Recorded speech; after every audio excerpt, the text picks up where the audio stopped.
cope. Even though your heart cold, ski slope. I really hope the song bringing me close.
Picking up the pieces that I lost in the lobby. I put you against the wall, you had us body to body. I can't help the way you make me feel, it's so hard to copy. Let's find common ground, meet me in the lost and found. Yeah, dark days turning into dark nights. I hit the strip and spin it all, I'm having hard times. I reminisce and have me looking through the archives. I see the picture of you looking like a star shines. And you're bright, bright, bright, bright, bright, bright, like the lights on a fight night, night. Love hit me like a mic, mic, mic. You know I'ma get it right, right, right. So stay with me, run away with me. Need like a dope fiend, need dope. Need like a coke fiend, need coke. Even though your heart cold, ski slope. I really hope the song bringing me close.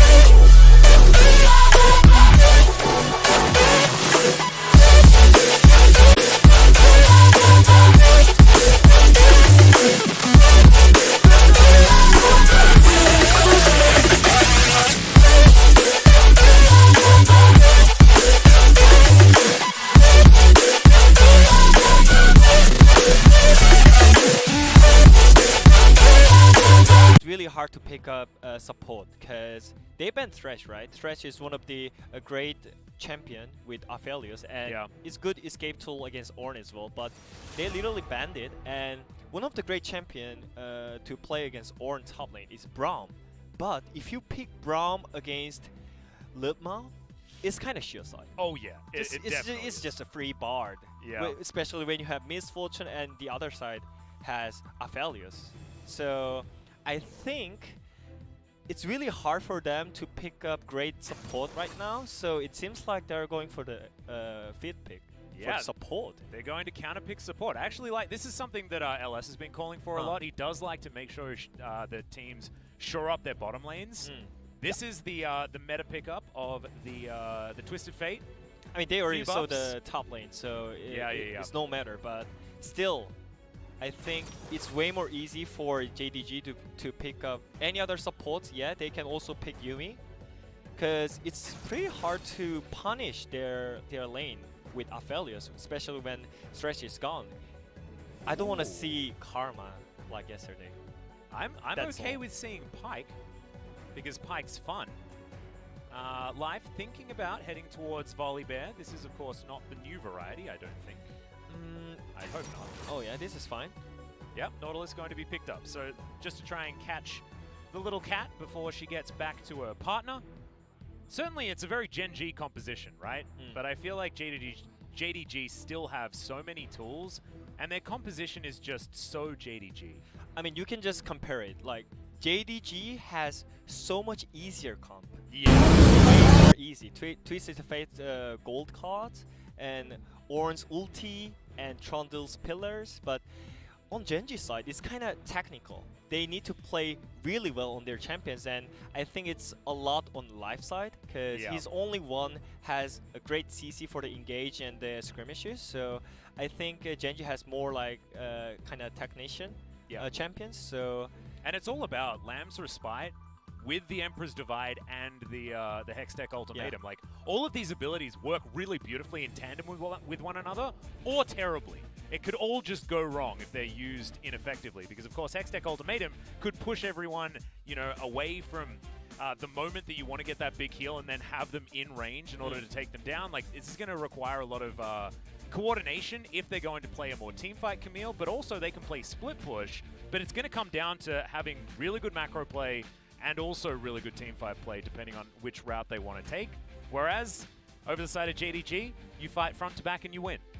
Yeah, I mean, I would definitely go with JDG when you see the ban picks, because you always see the Yuumi side, and if you cannot punish Yuumi in the early game, then it means that Yuumi has better composition, you know? And it seems like it's harder for Genji side, but we'll see. It's Genji. Exactly. It's our hope, our last hope. I mean, we still have DRX, but right now it's first. Yeah, well, let's get into game number 1 of MSC for day 2.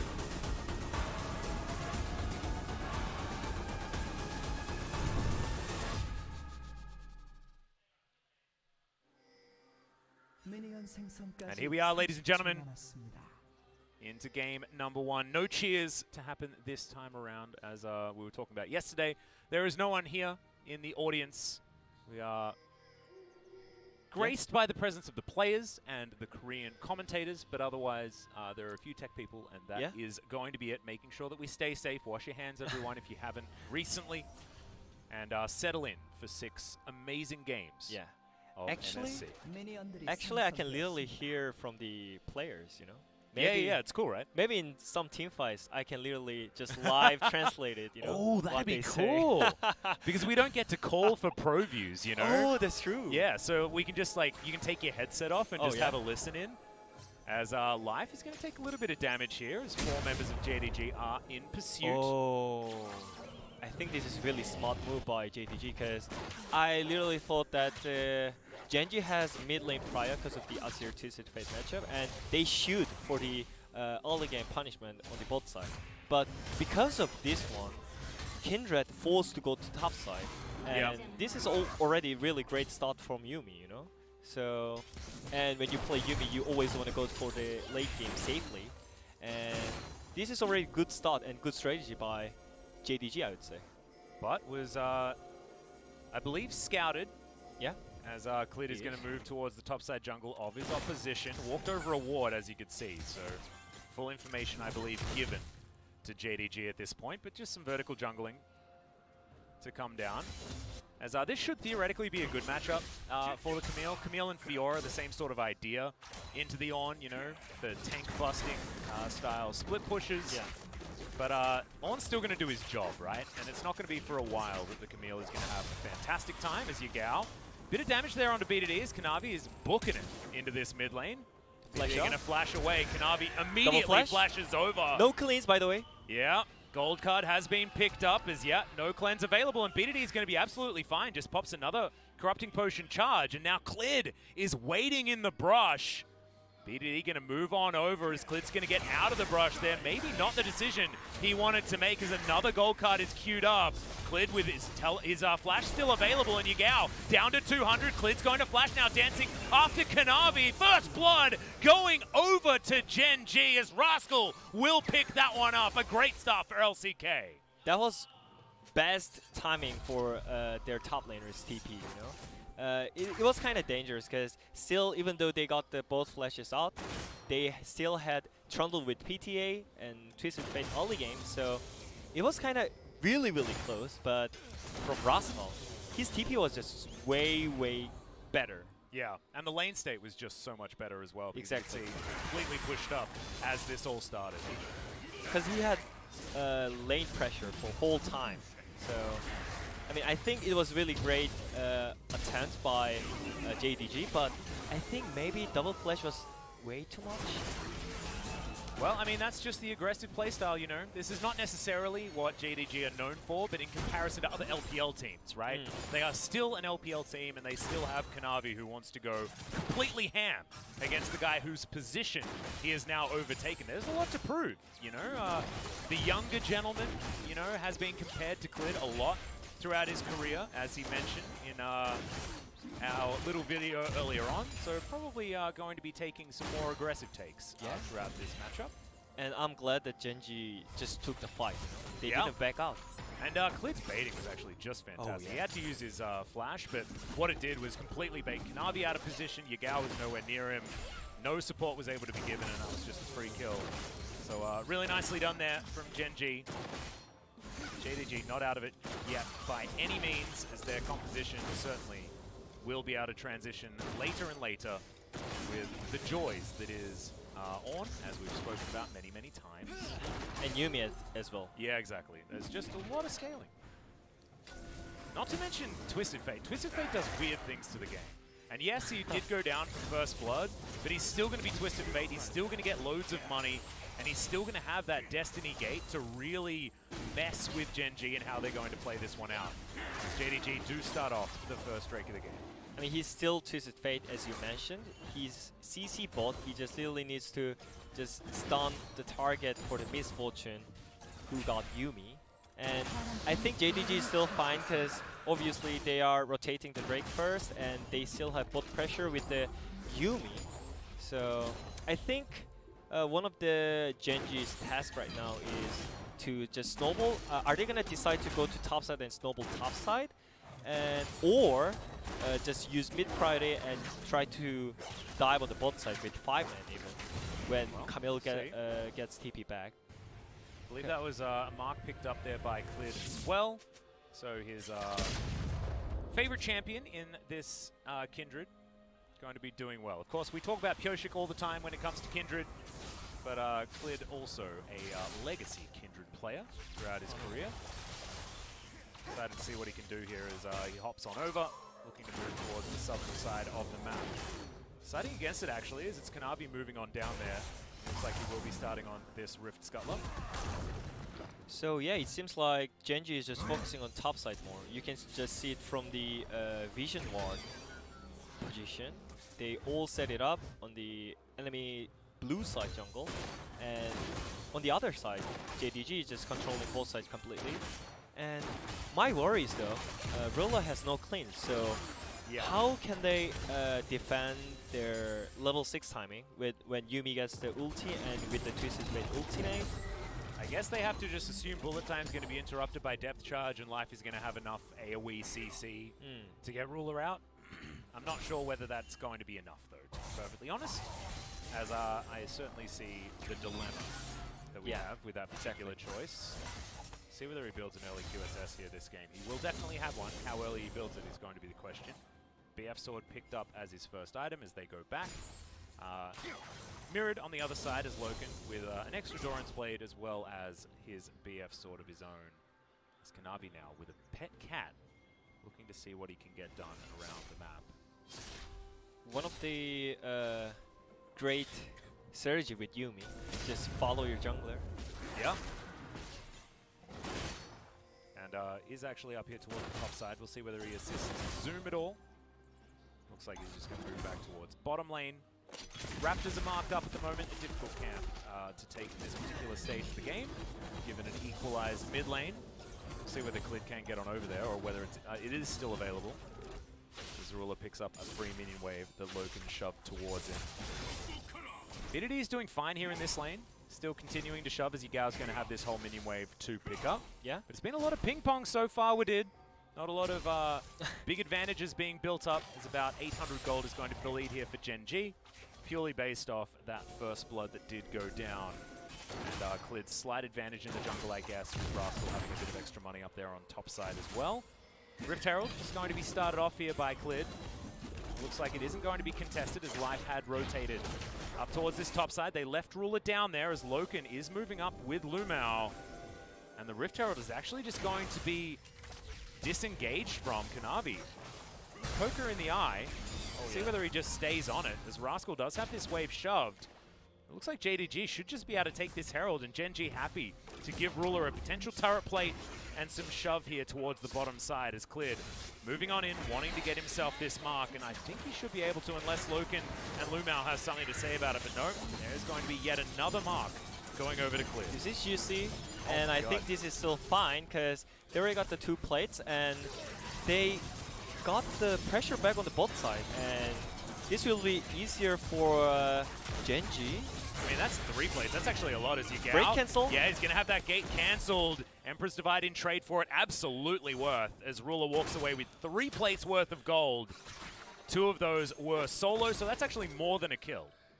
Yeah. So Gen G do get themselves a whole lot further ahead. As far as the gold lead, it is going to be to the tune of an extra 200 in 1,000 gold. Control wards being cleared out here by JDG. So we've got 39 seconds on the Cloud Drake, our second of the game.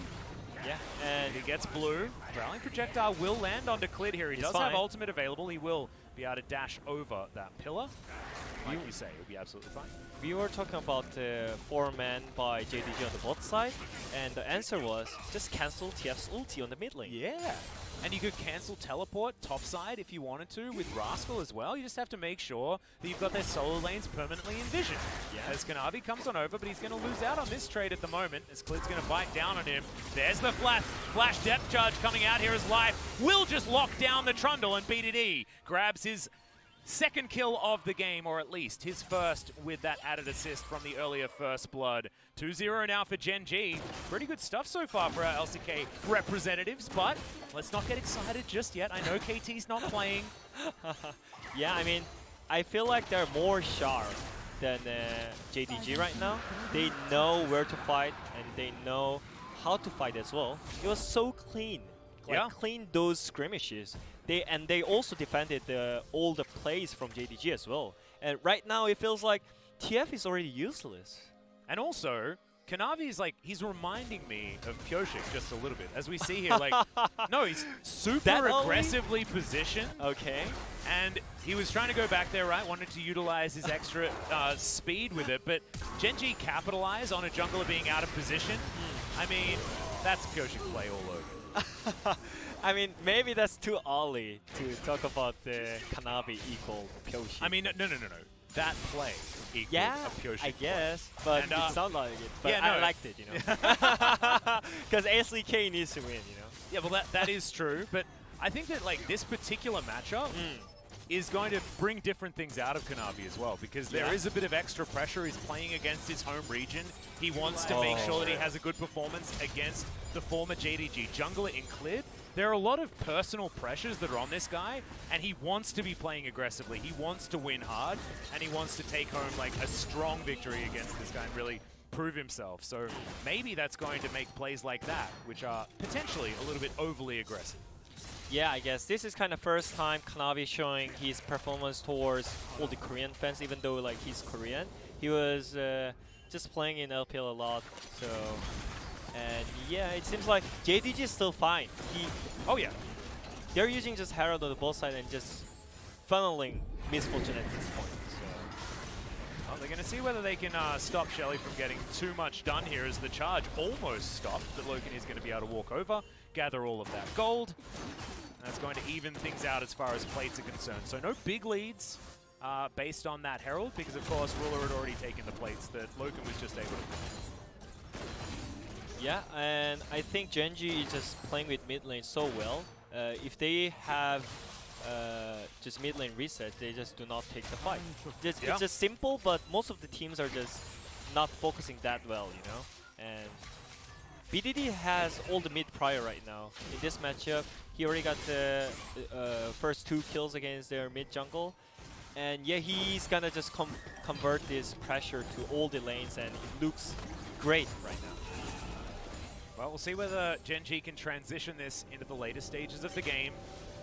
Not ready to call this one over just yet by any means. And that Mountain Drake that's looming is terrifying. Could you imagine if JDG picked up 3 Mountain Drakes? I mean, Ornn is impossible to kill. Trundle is impossible to kill. And even if Genji grabs it, that makes Kanavi even tankier when he presses his ultimate button. Which, of course, now does have a longer cooldown. Trundle isn't quite as obnoxious as he used to be. But still, he is the Trundle that you know and love, just a few seconds later. Yeah, I mean, it sounded like Trundle is just way too broken champion. Well, I mean, that's what our LCK teams do like to think, you know? The Trundle priority has certainly been very high up there, and that is, of course, shared with the LPL opinion on the champion.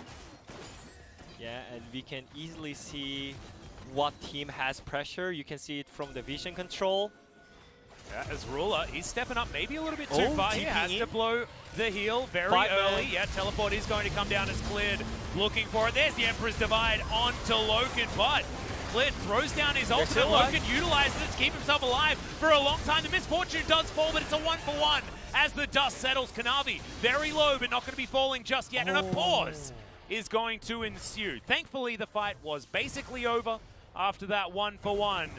But I wonder what that pause was actually about. Why always me? I don't know, dude. When I'm casting? There was one pause yesterday that happened. I think it was based on someone's mouse not working that Brendan announced without actually knowing what the problem was. We'll have to find out now what it was. I think in order to have that team fight play out, the mice have to be fine. So I think that that's going to be okay. Something different like Monitor just turned out after those super play by Genji. I mean, it was really great trade by Genji because they lost support, but they got the misfortune, which is their last kind of last hope for the JDG. Yeah, exactly. So I think this is everything is going great for Genji right now.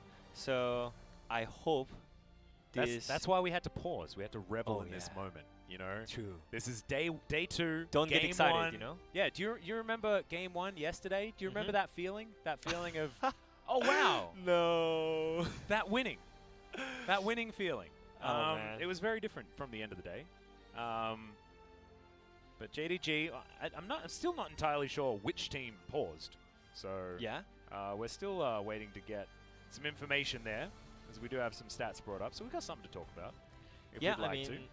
That's not huge goal difference, but we could see it from the vision control. Genji had full control.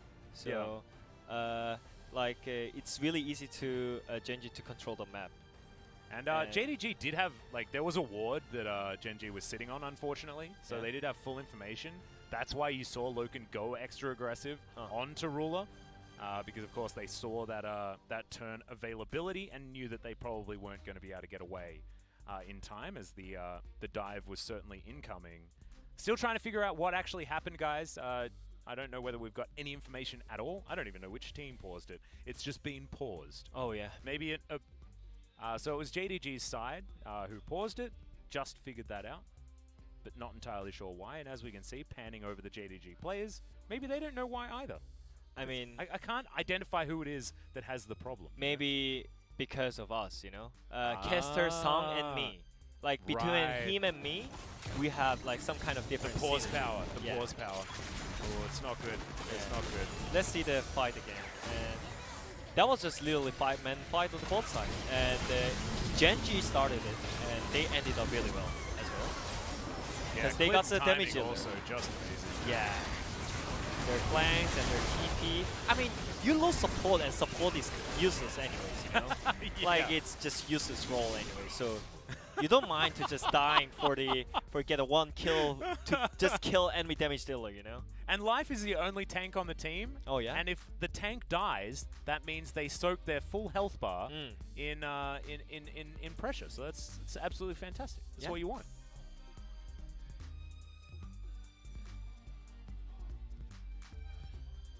Okay, so apparently JDG thought that Ornn's ulti was bugged. It wasn't, and so we're going to resume. Is sort of the short version. Do you know what the bug was? I'm not sure. I think it's kind of Mithy happened. You know what it means? No. Mithy puzzed against SKT before at Worlds. It's kind of Mithy happened, I guess. I always call it Mithy. But yeah, let's talk about. You are referring to the Fnatic coach. you know that's what you're doing. I hope he's watching. You remember like we're the 3rd place region. You're talking about one of our betters here, as the internet have been telling us. Yeah. Anyways, Aphelios is going great, and BDD too, and Kindred is getting his stacks as well. Yeah, 5th mark. That's actually 4th. Yeah, everything is just going great for Genji, our last hope in Korea. Do you know DRX is still here, dude? Yeah, you know but that, right? still, you know, still. This is the team who is playing right now.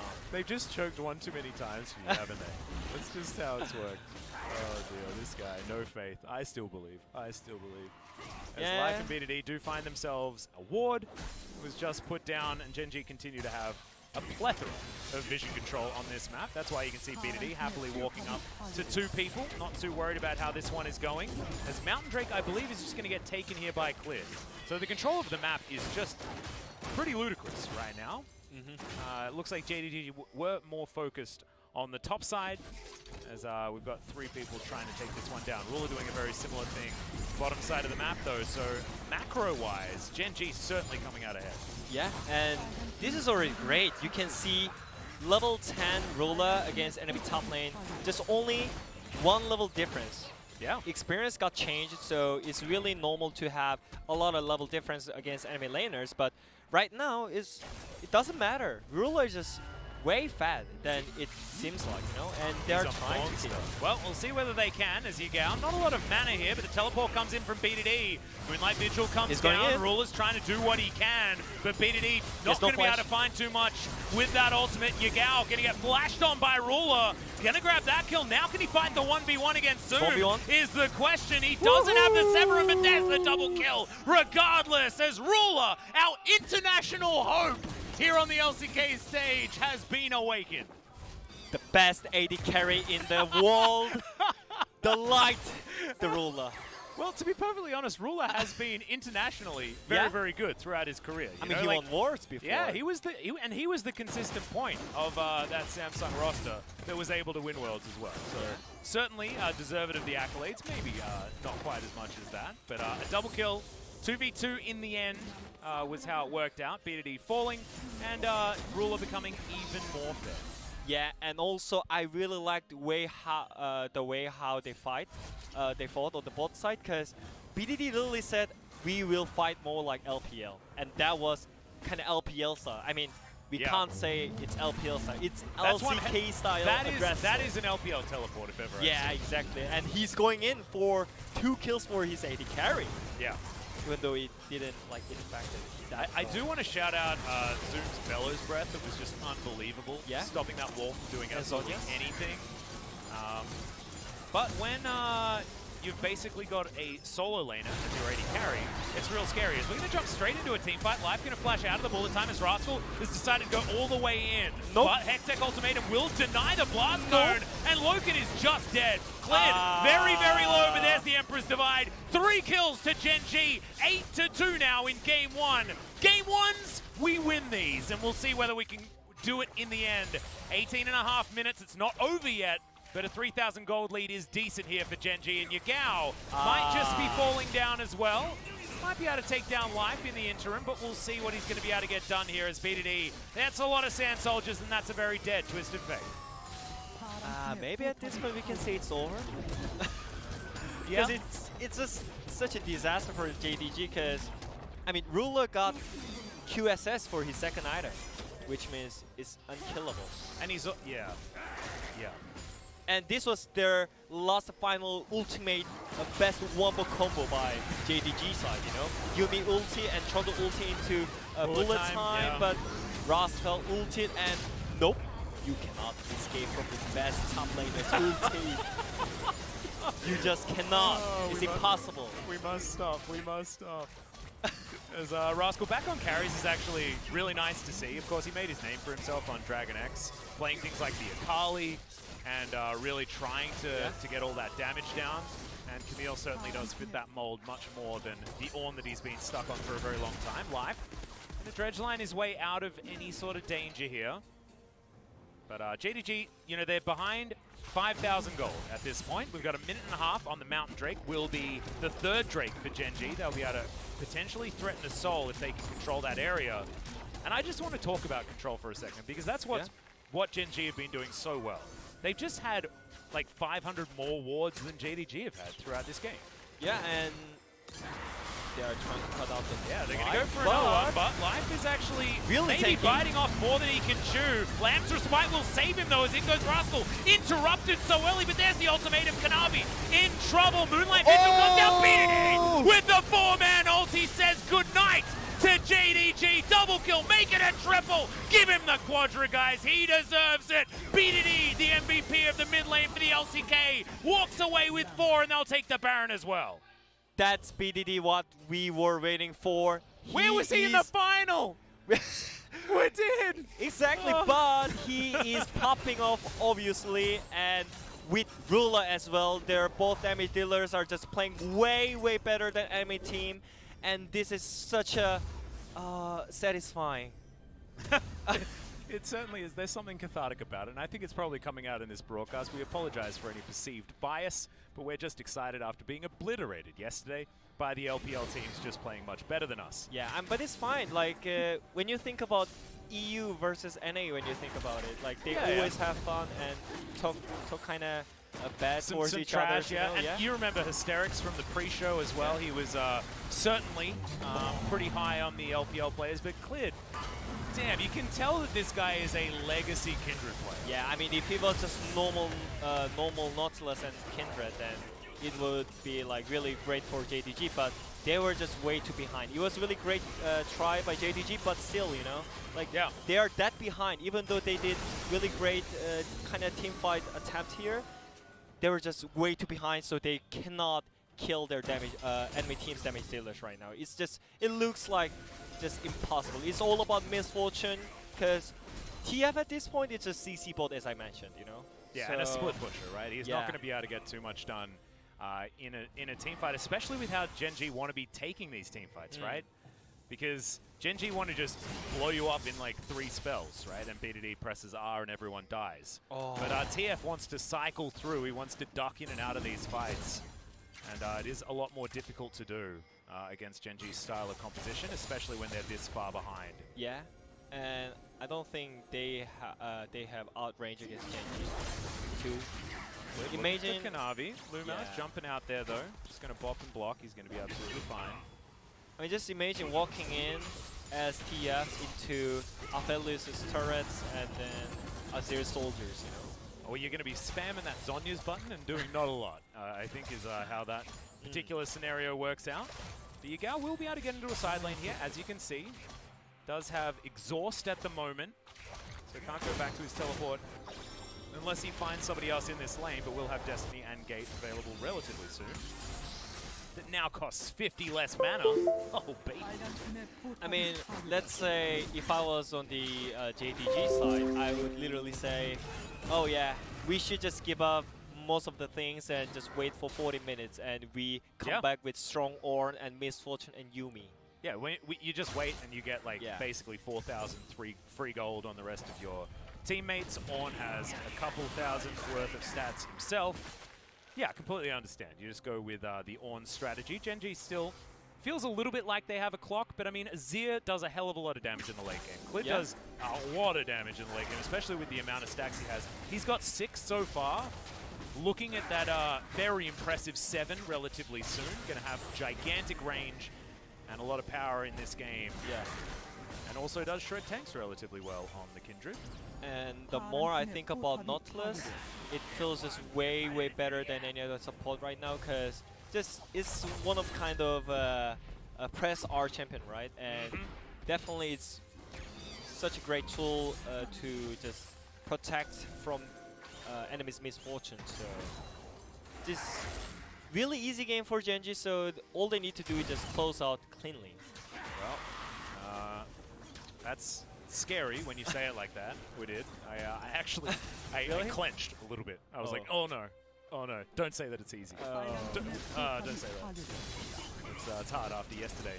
Yeah, for sure. BDD now going to clear out that bottom lane. We have a hell of a lot of vision control around this Baron area as Kanavi looking to come over and grab a whole bunch of gold worth of wards. Yagao's up here, thinking about trying to take on Rascal, but Rascal is a very big boy.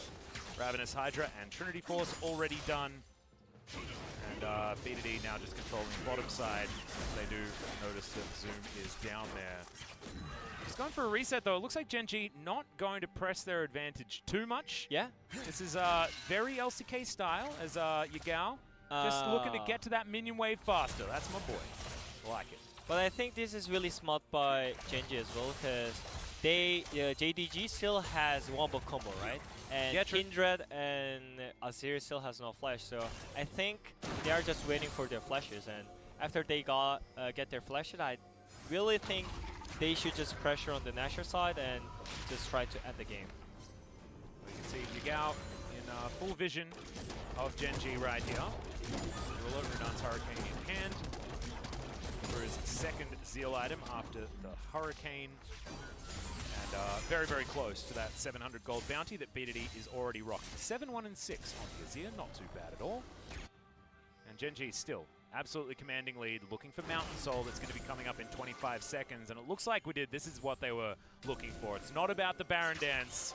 It's about locking down that Dragon Soul, getting that added tankiness, and really augmenting their composition in the way that they didn't actually have, right? Like, they didn't have tanks. As Kanavi, not looking like he's going to have his life for too much longer, but the rest of JDG looking to make their way over. Sand Soldiers not quite enough to take down the Trundle, but he is very low. No Warmogs picked up just yet either, so won't have the regen.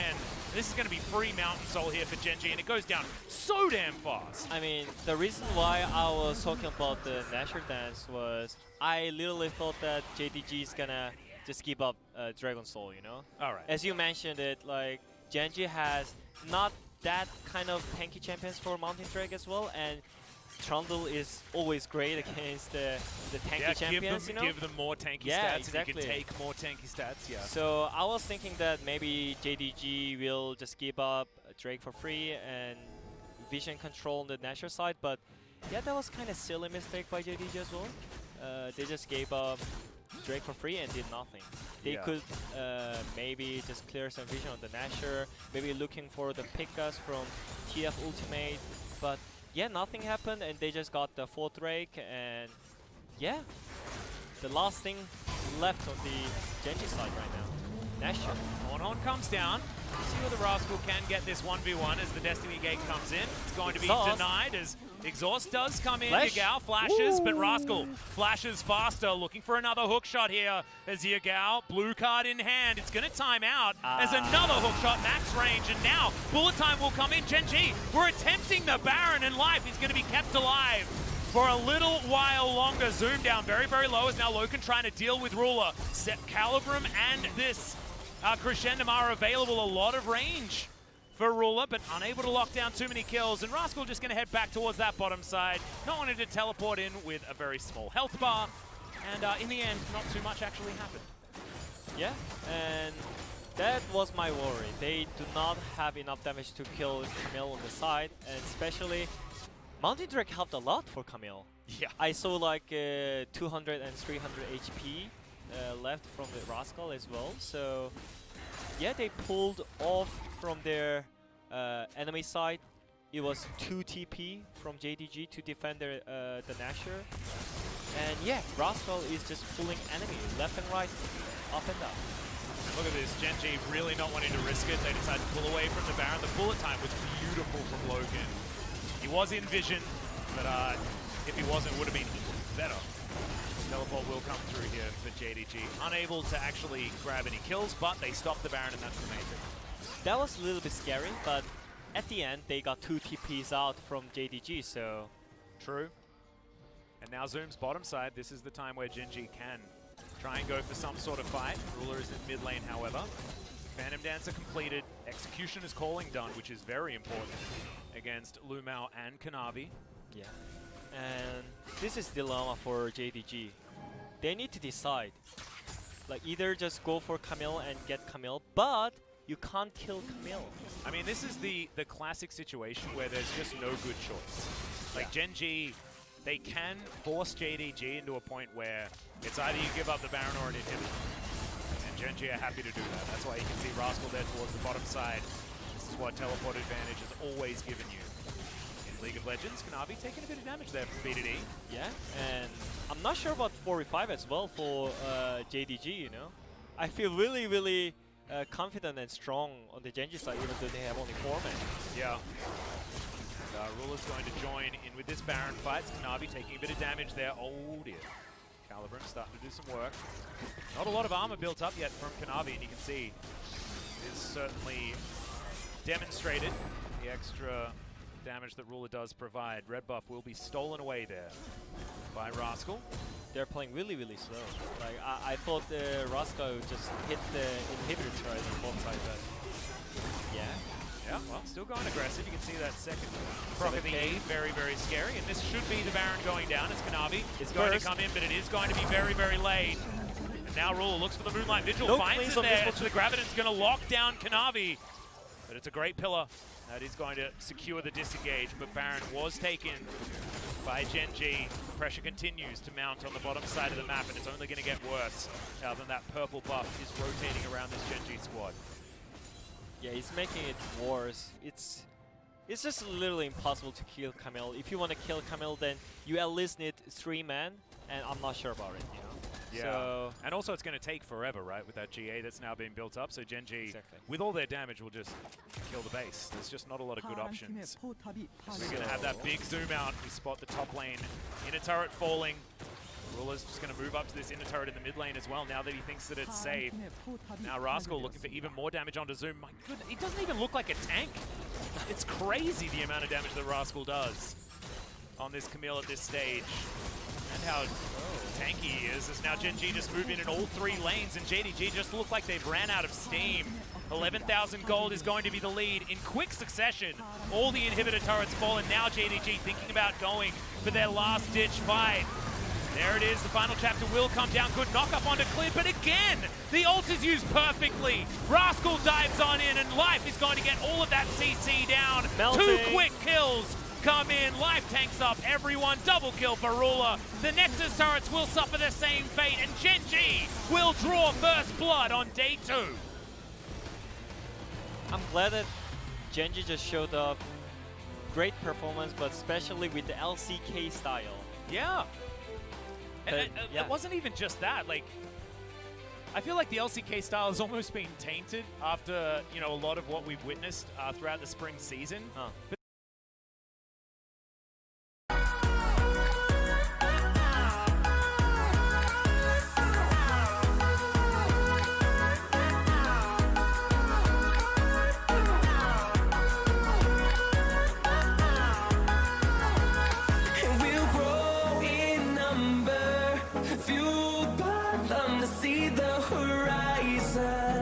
turn us to thousands, and we'll grow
invincible.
because both of these guys have been so consistent. Rookie throughout his career, and of course Chovy throughout 2020. So let's see how that one is going to clash, as IG on the blue side will ban away Aurelia. First up is Kalista, the multi-tiered ban, up against IG, is going to hit the bench as well. Really interesting information right here. Doran and let me see. Doran and Pyosik and Keria. Yeah. It's their first time in international tournament. Yeah.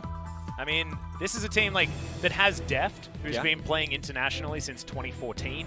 You know, this guy has been maybe even earlier than that. That was the first time I was introduced to Deft, when he was playing on Samsung Blue, but then continued to just be fantastic, winning MSI in 2015 with EDG, and then domestically being very dominant until he came back to Korea. And things went a little bit wrong, but IG going to be taking away the Karma and the Thresh after the Aurelia, as we've got 80 carry bans coming in here on DRX's side, and you have to ban Varus. Varus is just broken. We saw it yesterday. Just don't let that through, otherwise you just lose the game. It's not good news. DRX, what is going to be that final ban? The Graves, another one that has been very, very popular and pretty successful, is Rookie's Syndra, or Puff Syndra, is going to be locked in first up.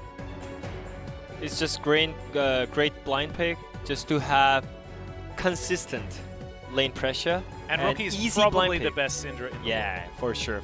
And yeah, I mean, this is how like LPL approaches to the draft, you know? Like if it's just normal LCK, they're just gonna pick normal Trundle. tank. Trundle would have been picked, Ornn. 100%. Just boring. Oh, do we get Zoe Ezreal straight out the gate? Is it the dream? If it's Zoe Ezreal here, I'm just... Oh my god! The prediction got here. Well, I mean, I'm not a prediction god. I just know what these two players are really Yeah, good. you just like, know. Deft is like one of the best Ezreals in the world. Yeah. And Chovy is probably the best Zoe. So Yeah. this is just exactly what we want to see. And also, we are very, very close to getting that that Team Rocket trio as well. Theoretically, the Yuumi could have been picked up by DRX, and IG very intelligently thinking about taking that one away. It could be the classic LPL idea of let's just grab Yuumi and Misfortune for a very strong bottom lane. Or it can be Syndra and Yuumi bot lane. Ooh, true. Or But- Aphelios and Yuumi bot. Yeah. This is kind of defensive answer by IG, I feel like. Yeah. Because you saw Israel, but yeah, actually, let's be true. Deft's Israel is not like late game, weak early game. He's strong in early and mid and late, you know? So Mostly mid-game. yeah, and also at the Rift Rivals finals, Deft Israel hard carried the game, you know? As he known as the LPL bully in Korea, you know? Yeah, I mean, he was bullying the LPL when he was playing in the region. Oh yeah, true. He was always the one blocking Uzi from domestic titles. I think this might be a chance for Keria to play Pyke as well. I was thinking it. I didn't dare to voice my opinion, as Pyosik is going to be taking away the Trundle. LCK now. jungle. Yeah, I mean, it's LCK jungle, but this is the right time to pick it, because he can ban the Kindred that is so damn good into the Trundle that we've seen over and over again. And also they already banned the Graves as well. Yeah. And there goes the Kindred. So DRX haven't necessarily been known for fantastic drafts, weirdly. But this is so far going quite well. Yeah, I just think that they just need to have decent support for Keria. I mean, he was always playing good on many other champions, but I just don't want to see random Lux, you know, for example. Yeah. The random Lux certainly good. Yeah, just play Pyke, you know. This is Pyke game. I think it is. The Bard is going to be taken away from him. My condolences to my Bard OTP co-commentator. As the Olaf taken away from Ning, certainly a champion that Ning popularized almost by himself when he surged into prominence. I believe that was a couple of years ago now, but certainly was Ning's name that reminds me of starting off to play the Olaf. Oh yeah. As the Pyke is going to be banned. They know. Intelligent stuff here from IG. They know. But yeah, I just don't want to see Lux from Keria, you know. And this is still fine. This considered as top and support at the same time, but mostly support in this meta. Yeah. Blitzcrank being considered here by Keria. He played it a couple of times during the LCK regular season, but it's Senna that's locked in. And Keria has been our Senna support player. Yeah, and also this is kind of new partner for Israel as well. Yeah. Normally when you think about the strong early game Israel lane, then it's like Israel Karma or like Israel and AP damage dealer support. But Senna is also kind of range strong early game lane champion. Yeah. So I think this is really great combo by DRX. I think they have definitely a great team comp, and this is what they are good for, you know. Yeah, and now, IG, what is the Shy going to blind pick on the top side of the map? Not and Ornn. Doran is going to be a little bit Not more Ornn. protected. It's definitely not on. This Definitely. is the Shy. As Lucian is going to be blinded towards the top side of the map, and now Doran has the difficult decision of working out what to play into it. It's a big grin on his face. Oh, the Wukong man. to be picked up by Doran, but I don't know, man. That This is feels so real spicy. dicey. This is so spicy, by the way. Yeah, we didn't talk about the top side a lot of time, but yeah, the top side matchup is also really spicy. It's the Shy versus Doran, and Doran always talked about how he think about the Shy. And Yeah, he has always been watching him forever. Yeah. Even when he was a streamer, you know? Before the Shy even started playing competitively, the Shy was very famous for being this guy that was just abusing other top laners in solo queue, and people would watch him and they're like, why isn't this guy playing for a team yet? He'd play a lot of Riven, he'd play a lot of aggressive champions, and Doran has certainly been someone that's been following him for a long time, just to give you a bit of that backstory. So now, finally, with his opportunity to try and take him on, and he's playing Wukong into Lucian. And look, Wukong does have a decoy, you know, he can try and keep himself out of the way of some of the auto attacks and abuse that's going to come out of the Lucian, but this early game is going to be really difficult for the Wukong. But I think it's still skill matchup. He should have reason why he picked up Wukong versus Lucian. And also the Shy just blind picked the Lucian. Normally you don't think about the just normal blind pick Lucian, especially when it's It feels first. really the Shy though, doesn't it? It just feels like something that he'd do. Yeah, I don't want to say it's LPL way, it's just the Shy way. Yeah, exactly. Yeah. And also Ning's Lee Sin, it showed up in the highlight as well. Oh yeah. So I think IG has really scary team comp as well. They have great early game, late game team comp, and also DRX. They picked up literally their best champions. Exactly. And let's see whether they're going to work as we get onto the Rift for game number 2.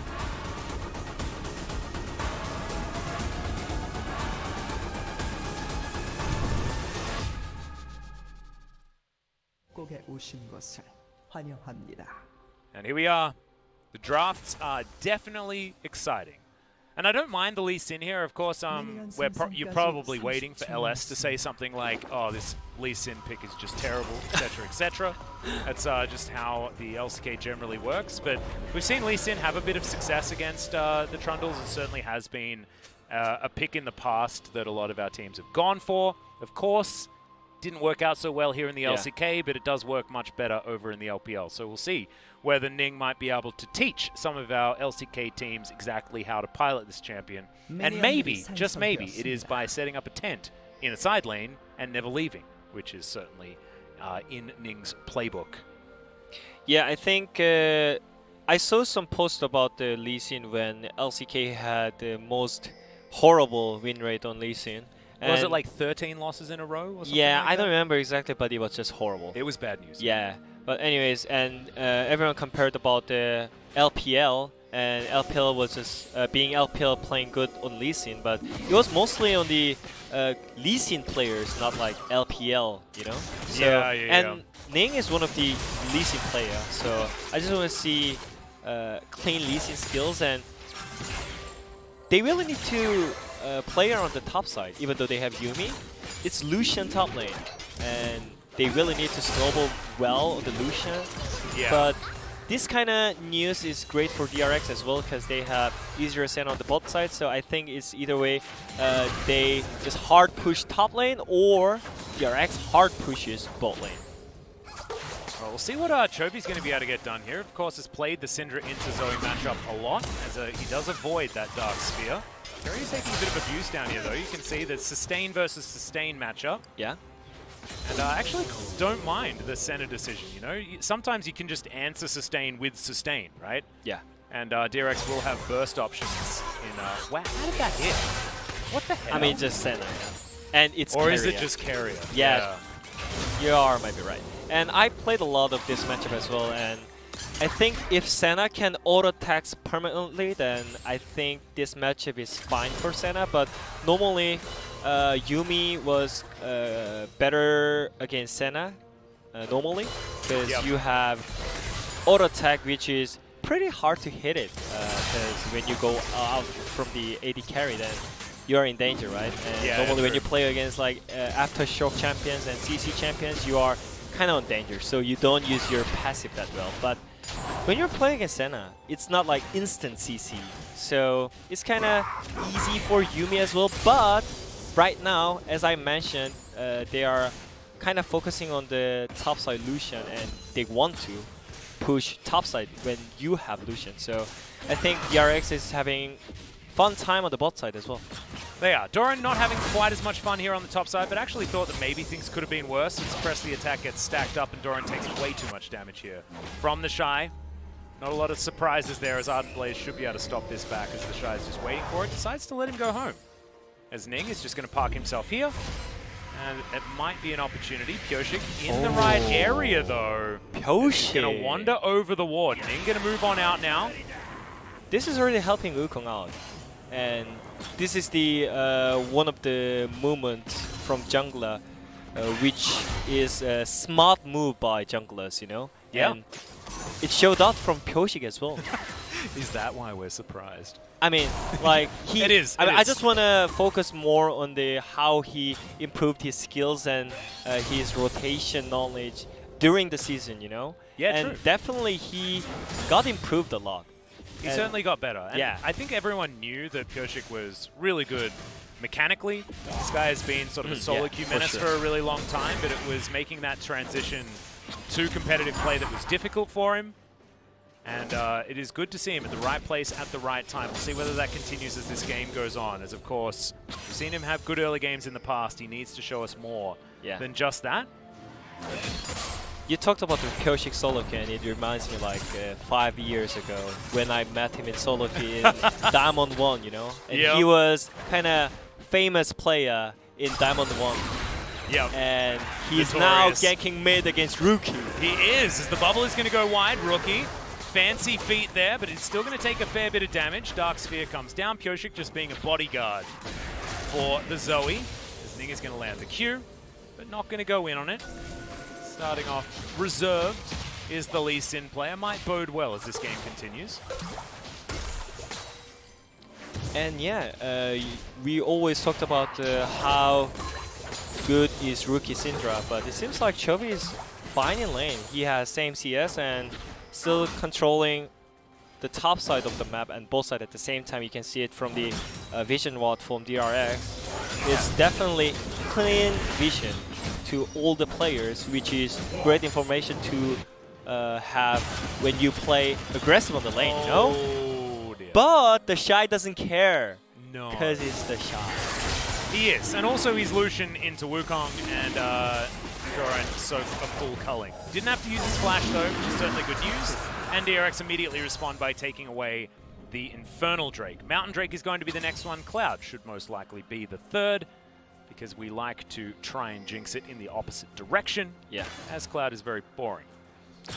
And yeah, the Shy is one of the smart play on the top side as well. Sometimes you might think that the Shy is only just playing aggressive and not that smart player, but I think one of his strong point is he knows about the lane control a lot. Yeah. So always we might make see some freezes. Yeah. As you can see right there, the Shy is in fact slightly freezing this wave. Yeah, I mean, he's still throwing some autos, as there goes the piercing light. So yeah, not the freezing. difference between like the Shy and then aggressive top laner is like his CS difference against any top lane is always damn huge, you know? Yeah. So it's like just smart as well. And actually, no, he was just thinning the wave. I think he's still going to be able to keep it there unless Doran can do something about it. Yeah. Not sure whether a crash is going to be something he's going to be capable of, as Pyoshik might be able to move on up and try and help out, but so far, things in a really dicey situation. For Doran, who's falling consistently further and further behind. 39 to 64 is the CS margin as Bubble lands onto Rookie. He's got the cleanse and has to blow it there. Chovy showing that he still does have his Zoe prowess.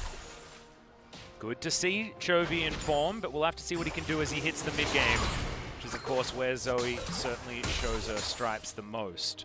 I mean, I think DRX is already really in the comfort zone because they got the first Drake and they're controlling both side vision control as well. All they need to do is just not have like broken top side, you know. And he didn't even lose first play yet.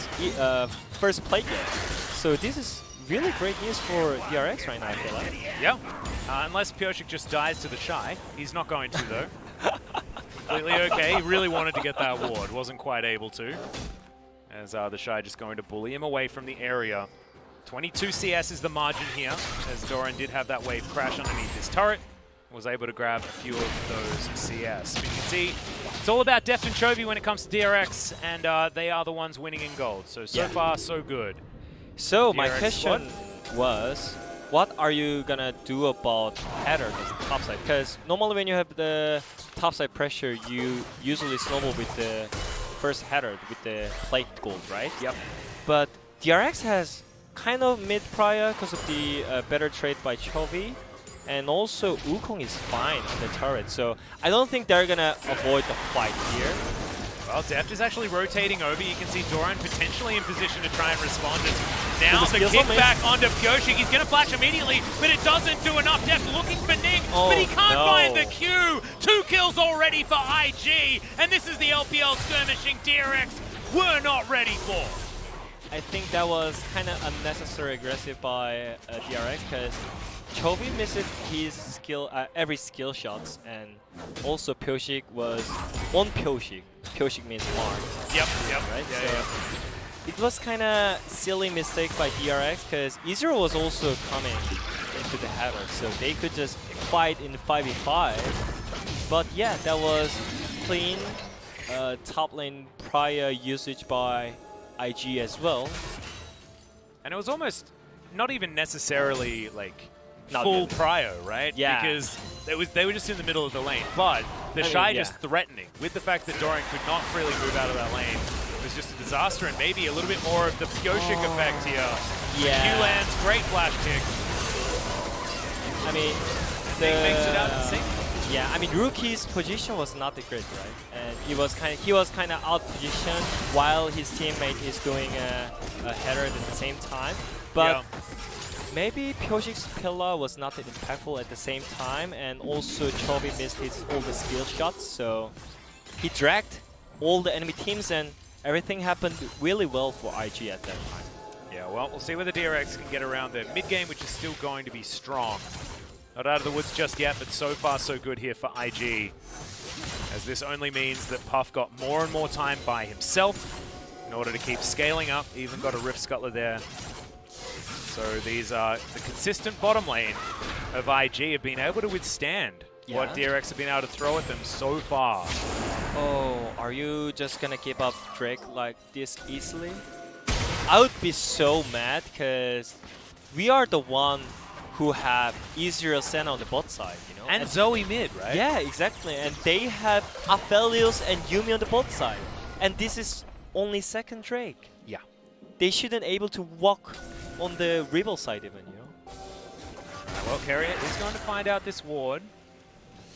Pioshik able to enter this river, as you can see. Some control vision is down. Chovy puts his in there as well, as the Rift Heralds will be parked in the mid lane. They should be able to clear out that mid wave pretty effectively as well. As ulti comes down, the Shy is going to flash. Yep, there's the second one. Doran, solo kill onto the Shy! Getting exactly what he wanted. Unbelievable. We'll have to see in the replay to see how exactly that one started. But DRX maybe with a new lease on life. Yeah, I think... Ooh! Oh, wow. Second Drake is gone, but still, solo kill on the top side. And I would imagine it like it was a simple Wukong all-in, you know. But anyways, he did it. And this is his first timing in the international tournament. I had to get. I mean, I'm a play-by-play, right? We have to talk about the storylines, but you're exactly right. Wukong just pretty good. Simple as a champion. Simple but clean at the same time. Yeah, it was. It was really nice from Doran. And this is what they were talking about, right? Like Doran's been putting in a lot of time in solo queue in the off season. identify. He's always been one of these players that has been very self-critical, even if in solo queue he sometimes doesn't have those tendencies. Yeah, I mean, I heard about that kind of storyline between Doran and solo queue. Yeah. CVMax literally said, Doran, if you cannot reach the like top 10 or top 20, I'm not sure exact number, but when you cannot reach the top 10 or top 20, then we are gonna have like sub-top laner, so just do it. Whoa. Like that kind of CVMax style. Yep, that sounds very CVMax. Yeah, but Doran did it, you know? Yeah. So he improved a And lot. it seems to have worked, right? Because he's Yeah. now laning against the Shy. Of course, this is not maybe the Shy that a lot of people are used to watching, right? He did have some more poor performances towards the end of the year, especially here for IG. Yeah. But he's still the Shy, right? It's Yeah, I mean, he is capable. yeah, I mean, of those mega plays. his recent performance was not that great, you know. Like when we watched the third and fourth match in the LPL or those kind of like consistent performance. When we think about the Shy, we always think that the Shy is playing really aggressive and getting leads early on the lane solo. Yep. But right now he's like, he's playing decent, you know, because we just saw it. He played range matchup against melee matchup, but yeah, I mean, it's still Wukong, but you know, it's the Shy, so we expect something from him, right? But I mean, Doran has a level lead. yeah, Like this is actually a disaster for IG top side of the map. They were For hoping sure. that this was a pressure point, and it's completely flipped. Yeah. So Doran now with control of the wave, IG moving towards the river needs to get some vision, because if Kyoshik turns up, it gets really dangerous. Southwind taking a lot of damage Flesh it. as the Yuumi will still be able to join Puff. And vision now being put over there, so Doran should be absolutely fine. Ardent Blaze connects. The Shy just going to eat this ward. And Ning pops on over with the Blast Cone, but you can see DRX, they're not playing overly aggressive. Sometimes, like, when things go wrong in an early skirmish, they try too hard to make something happen. And now Kyoshik gonna dive on in. Remember, no flash on the Shy. Kyoshik's so damn tanky, and it's another kill on the top side of the map. This time, Kyoshik takes it away. I would actually so tilt after this moment, by the way. If you're Doran? I mean, no, if I'm the Shy. If you're the Shy, yeah. I mean, I played some Wukong in the vacation time, and did you see what he did on the top side just right before? Doran was just doing stop movement. Yeah. And pressing S all the time. I mean, that's old Wukong strategy. yeah. And he actually just used decoy to engage. There's the kickback onto Def, gets exhausted immediately, but look at this. They're trying to go 2 versus 3. There's the 1-for-1 trade, but Carrier not going to be able to take too much more, but if you DRX, you'll take it. Yeah. LPL style. Yeah. But still, DRX got 1 kill as well, so I don't think this is kind of huge loss for DRX. And still, they're controlling the map. Even the Trundle was topside, they didn't lose both turret, and they're getting hurt at the same time, it seems like. So everything is going great for DRX, and yeah, the tilting moment when Wukong presses S all the time.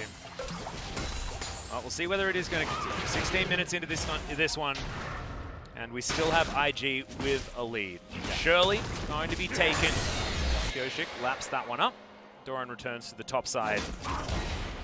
Are you a fan of that Wukong skin? It just reminds me of TFT. His pop is going to go down extraordinarily low. Yeah, this is Def Jezreel as well, guys, as he's got his Manamune completed. Southwind's going to die. Carrier takes his share of the bounty, and DRX will move ever closer to a gold advantage. But when you think about the map-wise, that was kind of unnecessary position by IG as well. Yeah, in between turrets was probably inappropriate. In between turret without jungler and mid laner. That's kind of... Oh, he dashed. All right, yeah, the Shies is going to dash on over towards Kyoshik. The culling going to be blocked there as there's the flash. Doran's going to find yet another one. Yep, good night, the Shy.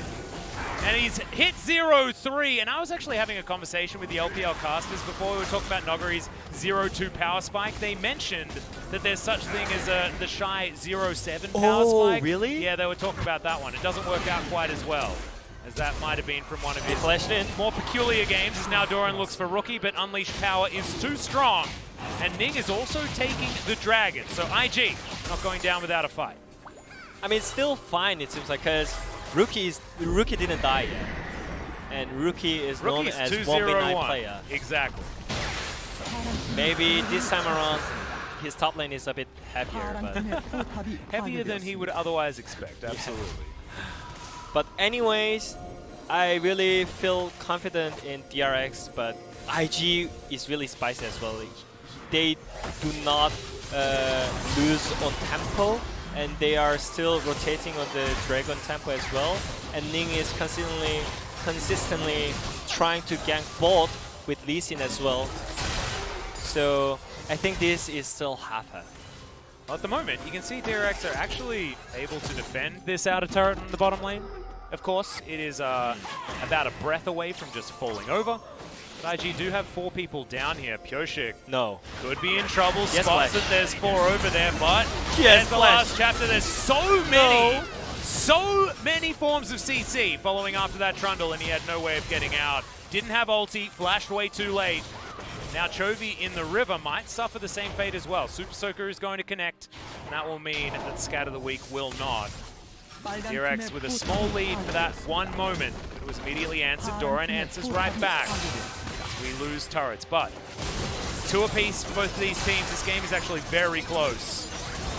Oh man, that's actually LPL style. Man. Yeah, that was just I mean, it's just LPL. Sometimes you just feel it. Sometimes you feel it, and Puff was feeling it. He shouldn't. Yeah, it's like my mind telling me no, but my body. Yeah, it was just going in. Yes. As Chovy has avoided almost every scat of the week that I've seen that has been on the screen. Yeah. Just good movement there from the mid laner out of DRX. I mean, Rookie just had to yeah. use his cleanse as well. We have to remind everyone. So Rookie is a target that DRX could look for. For sure, and I mean, Chovy was playing really good on early game in the laning phase, but after that, actually, he's kind of out from the game, I feel like. Yeah. When Rookie is like going up and down and just impacting all the time. And he was like just pushing lane and just being missing and nothing, you know? Well, so now, from about the 20-minute mark onwards, it has to be about Chovy, like fishing for these picks with the bubbles. It's some trouble bubbles. That's what you need out of a Zoe, otherwise she's just going to be dead weight. So Deft controls the mid lane, and Chovy can try and find the angles on these bubbles to try and get them extra advantages. See whether it is actually going to work out. Umbral Glaive completed here for Keria, so a lot more vision control going to be available as Ning lying in wait. Hops on over, and Keria is not going to fall prey to it just this once. Now they're just going to clear out this wave. So, things sort of slowing down. yeah. Doran considering going for a flank, but doesn't actually settle on it. I think slowing down is fine for both teams as well, because IG, definitely their damage dealers are really, really strong. They got 2 kills and 3 kills each. And exhausted, Chovy has to use his stopwatch. Redemption comes down, gives him a bit of a heal there as well. Ulti going to be traded there from Rookie, and Chovy didn't have to use his flash at least, but that's certainly, that's a sign of things to come. I would have my money on Rookie at this stage. Scat of the Week lands. Pyoshik just going to walk towards this outer turret that should be able to be taken. And IG, Sure. they've decided that Really? Baron is going to be the option. Doran, is he going to pop a ward over is the question. He does. They're playing against Wukong, by the way. Yeah, this could be really, really scary. Deft is in the area as well. Doesn't have ulti. But Baron is going to be... Yeah. That would have been maybe a little bit too much. Yeah, I mean, they can still... Ning possibly in trouble. A lot of burst damage. But Ning is survives for a long time, but the Ezreal eventually able to take him down. It is in fact the Iceborne Gauntlet variant, but Deft is making it look like a Trinity Force. That was a lot of damage. That is true. And also, I didn't feel like IG has to rush it, but they felt it. So that's why probably they kind of tried to do Nashor and pull them off on the Nashor side. But yeah. Oh, this might be what Chovy was looking for. It's a lot of damage out of the Paddle Star. He's going to have to hit another one, though, as the portal jump comes in, and he gets the flash out of Rookie as soon as it's back off cooldown. Slowly, bro. Slowly, Chovy is getting back. It's just the ramp up. Do you reckon this is the Chovy ramp up? It just takes him a little bit of a while, but he's like a kettle. He'll be boiling soon. And this... Oh my Pop God! goes the Syndra! I thought he'd got back, but he was just out of vision. And look, we said it was going to take a bit of a slow ramp up, but here we go. The kettle's yelling now as DRX are looking for their next Drake. I mean, it's just so fun, like... on the backside, Korean Kessler Yeah, is just screaming, Chobi! Yeah. And that True Shot Barrage spotted out everyone. You can see a lot of pings. Oh yeah, that's As, so fun. Chobi having a great time now, and our Korean commentators certainly doing the same thing as Chobi even steals away Agatha. Yeah, I think DRX is on more control. Like, they're not rushing anything, and they know that they can fight back, but they're not just doing any silly mistakes, you know? Yeah. So this is so great for DRX, and they can even go for late game because they have easier Sen on the bottom. Not to mention they also have the Wukong that can really capitalize on extra poke that's going to come down from the Zoe. You know, you find that opportunity for an all-in, and Wukong basically gets to decide when to do it, right? Yeah. With his decoy and the Nimbus strike, giving you so much gap close. Yeah, in Korean, this is Chobi moment. Absolutely. We don't explain that much, you know? And look at this, like, where's the... Oh, okay, I believe... Did it catch the very edge of Rookie, or did Chobi just know? Nah, just prediction, you know? Oh, man. It's just prediction. It's pretty nice stuff. And you may as well go for that play, right? Yeah. Every time. So maybe a little bit of a mistake from Rookie not going back far enough, greedy back positioning, things like that. But also good to see Chobi Zoe demonstrating exactly what we would have talked it up to be, right? Yeah. It's him and B2D that really are the Zoes of the LCK. We have them both today. And also this is really great news for DRX because I mentioned it before that IG has great damage dealers right now after those like 2 kills and 3 kills, right? Yeah. But they cut out Rookie out of the IG strong point, and just only one left from IG right now. So like, it's Puff. He's not dying after that. Those kind of silly. But I mean, I feel like the Shy, dive. Rookie, and Puff have all had those sort of downfall moments so far this game. Yeah. And we need to see whether Shy can pull it back. You know, is he going to be able to get further ahead as far as CS and maybe get himself back into a winning position? But I just don't know whether it's possible for the top lane Lucian, especially now that Death's Dance is done from Doran on top of his Trinity Force. Def not finding anything here with all of the skill shots, but he's got a blue buff, so he has plenty more where that came from. And Carrier, he's of course going to find his. Oh, There's man. the Dawning Shadow. Oh, man. The bubble lands from downtown, and Ning is going to survive. So maybe a little bit overexcited there as Puff. Down to about half. The Zoomies going to come in. Moonlight Vigil going to be doing a fair bit of work. Gravitum there also. We'll be able to lock down the members of DRX, but IG, they just don't find the angle to try and engage. I mean, 2 minutes on Cloud, Drake, Baron buff available. Yeah, I mean, they didn't got the kill, right? But still, they got flashed out, and they didn't use even ultimate. It's just all the normal skills are just impactful right now because they're just that far ahead against IG right now. So it seems like it's just normal skills like Q and W and E, but it seems like just ultimate. And it feels like it feels like an all-in engage. Yeah. And all these pivotal buttons are going down. Yeah, and also you're playing as poke kind of competition against DRX, and you have to engage against that comp, right? But I don't know whether IG's comp has enough of it, right? It's just Ning. Short range as well. It's Ning with Southwind behind him, right? So has an extra layer of CC with the final chapter, but yeah. Oh man, it's hard. Problem is you have to walk into Carrier's Senna and Israel and Trundle it at the end, and also they have Wukong as well, so you cannot like fully engage as well. Yeah, exactly. Like, so it's I really think hard. DRX have the better counter engage, right? Yeah, exactly. Because of Wukong just existing. Makes things real tough. Deft's going to go back before picking up his red buff. I like that. Enhance the duration on the red while you're out onto the Rift. See so many people pick up buffs and then back, and I hate it. I mean, I think they really need to be like LCK DRX right now. They just don't need to fight. Like, I don't want to see just random engage and all-in, flashing in all the time, because I think IG has actually great disengage tools, and that's what they want to. So yeah. I just think that they can just control the vision and poke them down 24/7 and just not taking the fight like what we did in LCK. And this is time to show what we did whole season in LCK in Korea. Time to actually teach them. Yeah, let's stop being the you know, the LPL light team, and let's actually, you know, play to the strengths of our region. Yeah, exactly. Could be a way to do it.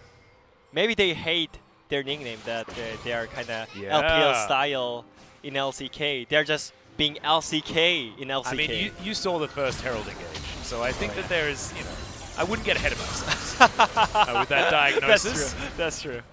But right now, like, technically, it's really hard to get one shot at Strong. Oh yeah, precisely. And Oh, yeah, but Carrier has to flash. Gets out of the way of the resonating strike there Just as well. don't fight, Nick not guys. going overly aggressive. Just don't Teleport fight. in from the Shy.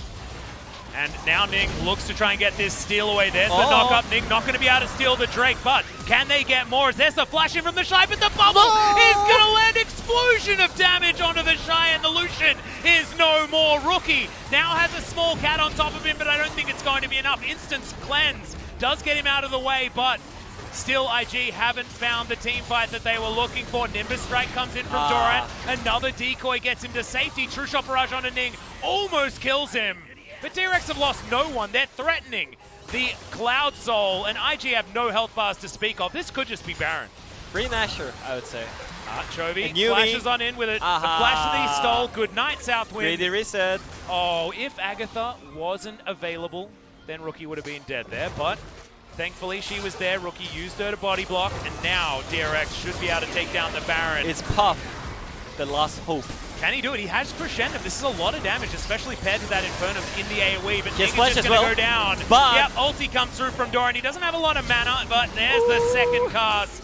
And Doran's having probably one of the best games of his career right now, as the Baron is going to be taken by DRX. Yeah.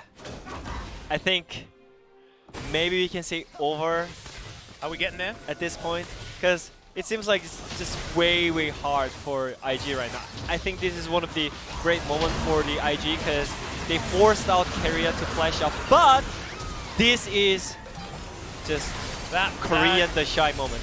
He's truly, purely Korean. That is the most ultimate denial I have ever seen. That was like the classic note, flashing right into a bubble that was in the air. Oh, I mean, feels yeah, real bad. I mean, he was getting into the sleep, you know? Yeah. And he just flashed in.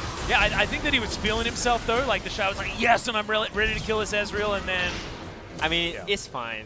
He's purely, truly Korean, so he just flashed into the 5 Koreans, you know? the summit play. Homesick. Yeah, I mean, Ah, this is what homesick, bro. this is what we're used to seeing when it comes to Lucian play. Flash into 4 people. Yeah. That's what you do. That's what we've been shown. We didn't need to bring that up. That wasn't fair. I'm sorry, Summit. You're a fantastic player. That was just not exactly a highlight moment. But 0-4-0 is not the... certainly, if you haven't been watching the LPL throughout this season, it's not what you'd expect from the Shy. But maybe just showing that IG haven't really been able to figure out what their issues were in the playoffs as much as they would otherwise want to, as now Chovy will be able to find a Slicky. trouble bubble, and the Ignite will be able to lock down the kill.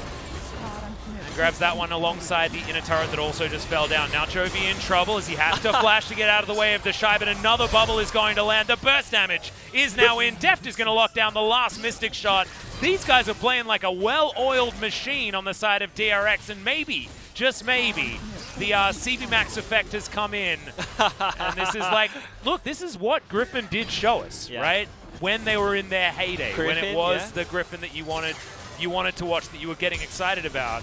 It was like a hive mind. It was like the communication was effortless. And DRX looking a little bit more like that here on the Rift today. Still a lot more games to go. Puff loses half of his health bar to Deft's Ezreal. Deft being relatively quiet is going to have to flash out of the way. No, not flash. Arcane Shift comes in. Good night, Rookie. And now Deft thinks it is his time to shine. Double kill for Pyoshik. The spinning monkey is going to wreak havoc in the backline, and DRX will win the game right here. I like that. Spinning monkey. I mean, that's what he was. Yeah. The truth. Yep, that's sometimes all it needs. As Chovy dives on in, Pop goes the Shy again. Oh, the BM as well. Yep, teleports all over the Rift. Dragon X win their first game at MSC, and LCK currently 2-0 in the first 2 games, the first deviation that we've had from the results of yesterday. But they're still going to have to do it in 2 matchups to come. One against their brethren and one against the team from the LPL that they haven't faced yet. Not out of the woods just yet, of course. 1 win is not going to be enough, but certainly looking good so far. Yeah, I mean, some people maybe can say those Team Cup was pretty hard to play, but yeah, just those champions are just DRX champions, you know. When it was LCK regular season, most of the teams are just don't want to play against Chovy's Zoe, right? And yeah, that was especially ban. Yeah, and Deft Israel as well, like, and don't want to give Pyoshik just stable jungler as well, you know. But also on the top of that, Doran's Wukong is it was so good. Yeah, I mean, and that was their last pick answer to the Lucian. And look, he probably understands how that matchup is supposed to go, but that was probably the best I've seen Doran play his whole career. This is going to do so much for his confidence. Everyone knows how emotional he is, and I'd be really scared for players that go up against him for the rest of the day, because he might be able to just use that momentum to coast on through and give LS and I perfect predictions. Yeah, I mean, if I was watching this game without any like name tags, you know, and I might think that, oh yeah, Wukong was the shy, right? Yeah. And just Lucian, switch the nameplates over. Yeah, and Lucian is Doran, right, that we know as before in LCK, but he improved so much, and he even got solo killed, and he just impacted all the time in the on the map. So it was just simple. I would say it's just Doran who actually controlled the game, you know. And even though like all the DRX members were playing good, but it's just like he was just shining. Yeah, he was, and I think that we expect it out of Carrier and Deft, we expect it out of Chovy, but we don't expect it out of Doran, which is why it's even better. And I don't mean that as like throwing shade or anything like that. You can only have so many carries on a team, but DRX had everyone carrying that game. Exactly. And all of their lanes were doing extraordinarily well. So hats off definitely to Doran, and I have to congratulate LS as well. He was one of the people that always believed in Doran and his skills. I don't know whether a lot of us really had him that high up on our tier list of top laners. This was definitely a great performance from him. But IG still 2 more matches to play, and we're going to check out some of the highlights here. Of course, spawning onto the Rift, certainly a highlight for me, because it's been a long time since we've commentated much League of Legends. So this was a low light for DRX, one of those classic moments, maybe a sign of the fact that DRX haven't really fixed all of their issues. But the fact that they can bounce back after that means that the choke thing that you were talking about, not one of those situations. And Puff certainly, suddenly, that was a low light. That was not a highlight. Yeah, I mean, it's just like dashing in on the turret when Israel is coming, and also the Shy is just dashing in when he's playing his struggle. Yep. And Wukong. And Doran in position to capitalize. Certainly looked like an IG that knew that the game was slowly falling out of their hands. And if you're playing Lucian, like, I know there's a lot of people saying like lol 0-5, 0-6, whatever his scoreline was at the end there. Yeah. But Boarding pass.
Like you, be strong to hold the powers of the sun.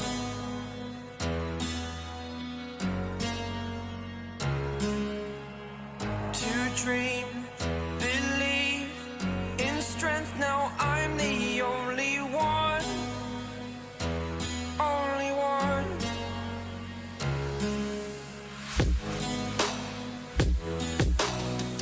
I was an ordinary boy until I broke the rules. My life destroyed, life destroyed. Until I walk awake, scream my mind, I shout, the ground shakes. How much can I take? My mind will break.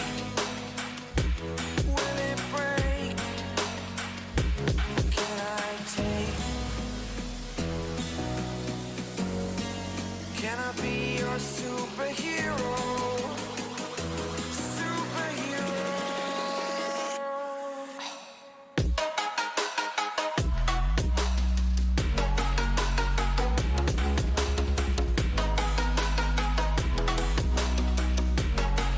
Can I be your superhero? Superhero. Superhero.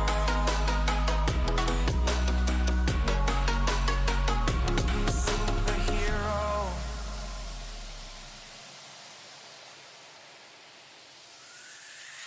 Fly up away.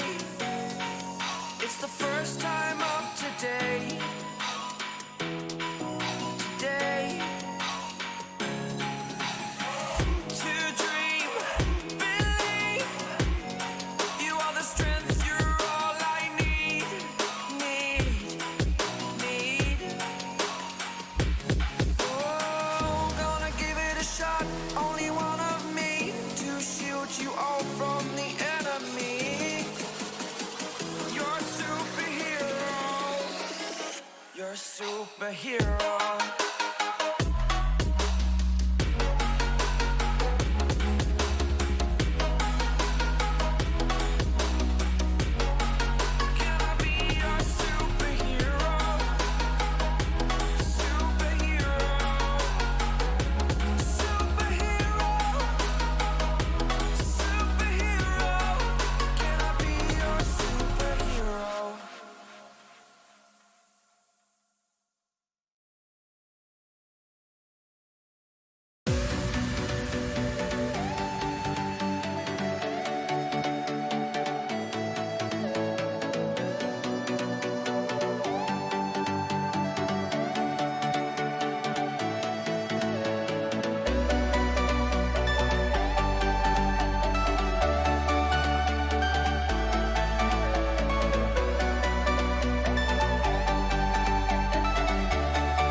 I can't find my way back to you until you make amends with the demons you've been through.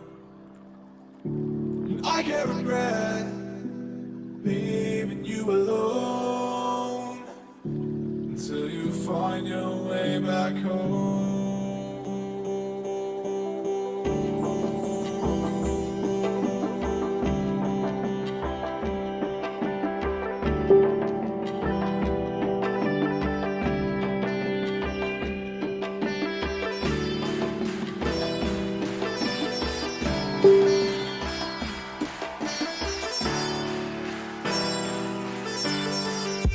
Until you find your way back home.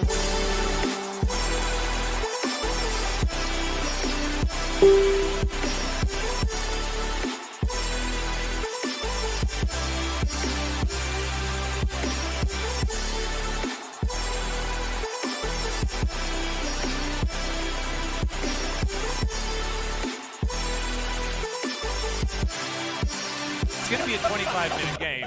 We'll be on the desk for 50 minutes while we work out whatever issue is going to arise. As the Yuumi banned away here last by DRX and Gen G. Kalista still available and probably likely to be looked at as far as another ban. Of course, Deft very comfortable on that particular pickup. The jungle hasn't been looked at. Trundle is banned. Graves is available. And if that's not first picked, I'll eat my hat. It's an easy thing to say because I don't have a hat, but I have a feeling that Graves should be picked up here. But let's say you are CV Max and you saw Pyoshik playing shaky on the Trundle. And ooh, do you first pick for him? do you first pick for him? Do you first pick Graves for him? Yes. That's 100% I do. right answer, I guess. Hey, there you we do go. it. Just do it. Doesn't matter, Pyoshik. You can do it and give him massage. You know. Yep. Shia LaBeouf style, absolutely perfect. As that Kalista that we were talking about is going to come in, and of course Ruler, certainly the first one to hop back on the Kalista hype train.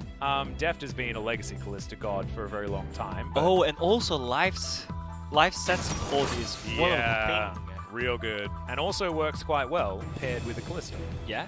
So they could still pick it if they'd like to. Obviously. It's going to be locked in. Still a flex pick. Rascal could be playing it topside as well. So Gen G, flexible draft. That set could be going top. That set could be going support. Likely that this is the bottom lane that we're seeing right now, but still a lot of different options. Is now DRX thinking about what they want to collect for themselves. No Zoe, no Azir, LeBlanc available, Syndra Aphelios available. maybe? At least it's not going to be a Aphelios Yuumi. Not much of a fan of that one as Pyoshik goes dark for a little while and Senna locked in again. Carrier just got an MVP on it, so you may as well pick it up again. But this could be deft Yeah, this time around. Who knows? It can be just grass Senna, as we saw yesterday. Yeah. And it won 2 games. Tahm Kench would be the classic. As DRX, they're going the full Gen G style. As Tahm Kench is locked away. Okay. And we will have Carrier as the immovable catfish on the bottom side of the map. I'm not sure if I like this, and I asked to Korean casters, do you like Senna? And most of the people are just talking about, nah, Senna, no damage at all.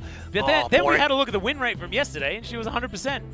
I was one of the people saying Senna's terrible, but I mean, maybe I'm wrong. As Clid is going to pick up his very famous Lee Sin. But LCK it is still Lee Sin. Yeah, it's scary, man. Yeah. Is that a good matchup into the graves? Don't know whether that's true. And also true you're playing against Senna and Tahm Kench in the late game. Yeah.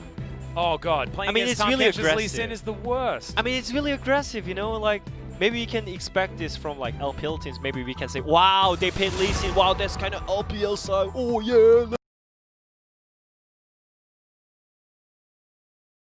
Let's go! But this time around, Genji is picking Lee Sin into Senna and Tahm Kench Graves, and obviously they know that this is kind of a coin flip picking. But I definitely like it. They're trying to change their playstyle and ban pick style as well after Adga is gone, as you mentioned it. So I like it. I mean, Clid is probably one of the world's best Lee Sins, right? Especially 2019. Oh yeah. He was just amazing. Yeah, one year ago. Yeah, I mean, Tien was also, he was certainly up there. I don't know whether you'd give first or second to either, you know? Yeah. Probably Tien. He does have a skin for the champion. As Aurelia to be banned away and LeBlanc also taken off the board. So the trinity of mid laners, especially here in the LPL, is taken off. And the Echo going to follow suit. Syndra could just be banned here. BDD probably pretty comfortable blind picking that one, so likely a decent ban option. And also, I'm wondering what are they gonna pick on the top side, DRX side? Because obviously, Senna and TK is kind of supportive, even though like they have good late game or whatever, so on. But anyways, they need something to carry on the mid lane or top lane, and they're gonna blind pick it. Oh no, no! This. Don't go the barrel route. This is fake. It has to be a fake, right? I don't think they're gonna pick Karma. This is fake. They're just miming, you know. Haha, Karma, RCK, T1, and Damwon Gaming. You picked Karma. Haha, boring teams. Yeah, okay, got it. And Syndra is going to be the pick. So, well, I'm getting better at this. Yeah. Syndra and Lee Sin, mid jungle. Yeah, let's get a new play-by-play for the LCK. I'm ready to move back to analysis like I was in 2014 for one season. It was terrible, guys. It was not good. This would be interesting. Really interesting. Not sure whether it'd be going to Doran or to Chovy, as Doran is going to lock in the Kennen, so don't even need to consider the Akali at this point in time. Just find blind pick on the top lane. Yeah, just a comfy one. Chovy, fair few options. Oh, Fizz was like an old school counter, because of course you just hop up on your troll pole and you get able to deny the ultimate, but it is going to be the Rumble instead. And we've just gone full mid game. DRX has turned it all around and said, all right, no, we'll just we'll fight around Heralds and Dragons and make sure that we have a giant advantage by 20 minutes. And they could certainly do that with a composition like this, but they are deciding that this game is going to be over very early. And it seems like Silas top as well, and some caster and analysts are really hating on the Silas top because it's kind of fake pressure and fake pick on the top lane. If you play good, it's obviously good pick, but most of the time it was not that impactful, you know? You don't get early like lane prior as well, and sometimes you just go in and you don't have any engaged tool or like tank champion for your team composition. And this time around, it seems like Genji just decided to just go full ham on their mechanics, you know? It's all about their mechanics, it has to be, yeah, and it's all about finesse, right? Like, they just have to outplay their opponents. Yeah. And look, DRX are a team, stylistically, that make mistakes. Yeah, that's like, true. in order to have their aggressive playstyle, they need to take these risky plays, and Clid will be able to utilize Lee Sin to try and counteract that. But just taking it pound for pound from both of these compositions, I'm looking at this mid-game sculpted comp out of DRX and wondering what it is that Gen G are going to be able to do. I mean, so maybe that's why they picked up Senna and TK, so they can just slow down themselves. Yeah, well, I mean, that's what they're going to need to do. You're exactly right. Yeah, you know, like if you go full ham on that, maybe sometimes you cannot stop yourself as well, you know? Yeah. So maybe this is really good tool by CV Max, but we'll see what's going to happen in the game. Mitigating their own playstyle on DRX's side. Whereas on Gen G's side, trying to answer some lanes. Ruler does have the Callista. There are certainly ways that this is going to work. And Lee Sin Syndra is a great mid-jungle duo. And we know that Clid and BDD, brothers of mid and jungle. Let's see how it goes as we get into match 3.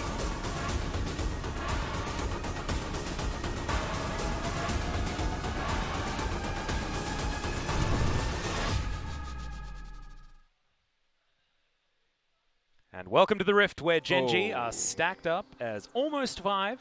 미니언 Moving 생성까지 towards this bottom 30초 lane. 남았습니다. And Carrier, he's busy cooking. He's not looking to try and stand in any weird brushes or anything like that. DRX not going to fall into the trap. Rascal even procced his crafting potion for extra movement speed as well, you know? Love it. Just small details. Hey, and the extra damage. Yeah, it's you know? small details, you know? Yeah. Just before you go into the brush, maybe like 0.2 seconds earlier, but it can change a lot of things, you know? And you also get it right back again when you get back to the fountain, because of course you're TPing back, so no worries. I mean, I think that kind of small details and points are just huge difference. It makes a huge difference between normal players and pro players, you know? Yeah, I agree. I entirely agree. Good to see him maximizing. What? Nothing going to eventuate from it. But nothing happened. Yeah. I mean, that's sort of our motto, isn't it? But nothing happened. Chobi's going to land his first Harpoon, and BDD is going to land his first Sphere. So much action in this early game. Yeah, Halo Blades on Kalista and Zola, and normally when you think about LCK, you just pick lethal tempo and just go for late game, you know? Yeah, exactly. What are you thinking, Ruler? Yeah. Well, actually, no. We pick like so. There's so many Scorch pickups. Like you can see, BDD has Scorch. In fact, anyone that has the availability of picking into the sorcery tree. Oh no, apart from Life, who has gone sorcery, but for Nimbus Cloak and for the Celerity, which you can understand. Omni Stone coming in for the set, as we see quite often in the support set. Right now, you can see Gen G will grab themselves level 2 very early.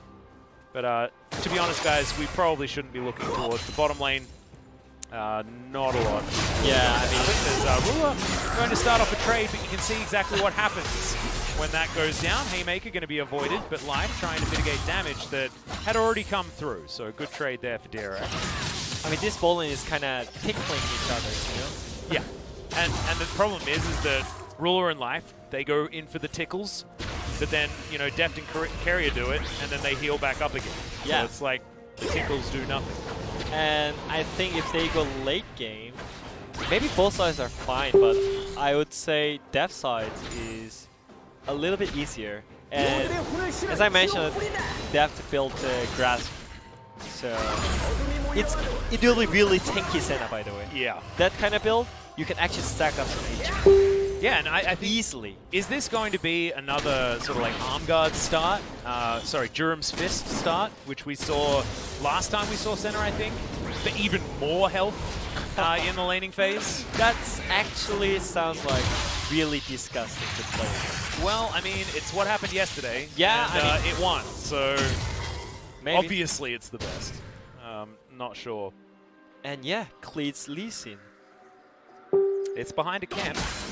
But still, it's going to spot that there are Krugs available. Likely that Gyoshik is heading down there. Face Breaker onto Carrier, but Life is going to be taking the brunt of that trade. And you can see DRX happy just to stay here. Devour onto Life down extraordinarily low. Deft is ignited, and Ruler is still bouncing around this one. But you see DRX are very capable of doing this because they just heal back up again with the Piercing Darkness. Yeah, and also Genji side has Summoner's kind of advantage, you know, because Tahm Kench has TP. Oh yeah, true. So in these skirmishes, they should be winning. They is should what be you're saying, winning, right? and they should able to get early kind of leads on the bottom side, because they picked up Kalista and Set on the bot lane with the Halo Blades and Omnis. But DRX is already pushing back and punishing them and pushing Senna. This is real scary. See whether Carrier is going to go for any sort of sneaky cheater recall or anything like that. Looks like him and Def will be doing so. Teleport, of course, is still available. Carrier with Guardian, so it's not like the Unsealed Spellbook to allow for any exhausts to come in late game. So Ruler will be able to get a lot of damage if they're able to get to a decent position. As now Doran trying to offer damage back against Rascal here. And will instead just go home. And you said that DRX kind of all in for their mid game, but I think they're not that in a hurry when you compare to Genji, you know, because they... I mean, I guess that's true given the Genji composition. Right? Yeah, I mean, Genji just decides to just go full ham on early mid game, you know. This is what you wanted, Wadid. This is what you asked for. Oh, yeah. I mean, in the that's draft, true. you were talking about LPL versus LPL style, you know. We need to evolve as the LCK. We need to start standing up to these teams that keep taking away championships from us and things like that. I mean... And this is what happens. I hope you're happy. But there is still no kills. Okay, come on. Maybe. Maybe that comes second. As teleport's coming in all over the place here for Genji, as Doran is well and truly dead. That is going to be BDD locking down the teleport kill for first blood. And Genji on the board once again. Piercing Darkness onto Ruler, taking a bit of damage there from Deft. They're not going to be able to find any kills. Genji on the board, DRX with nothing to offer back. BDD is actually so proactive. You could also see it from game 1 as well. He had like so much mid prior as well, but this time around I don't think he has a lot of mid prior, but still he managed to roam to top side even though it was with TP, but still he's like participating on every single kill all the time, which is so great ability from your mid lane. You expect from your mid lane, and this is why mid lane is so impactful. You can affect all the lanes, jungle, top, and bot lane, and this time around it was top lane. Bit of a ring around the rosy there, as you can see, from Pyoshik and Klid.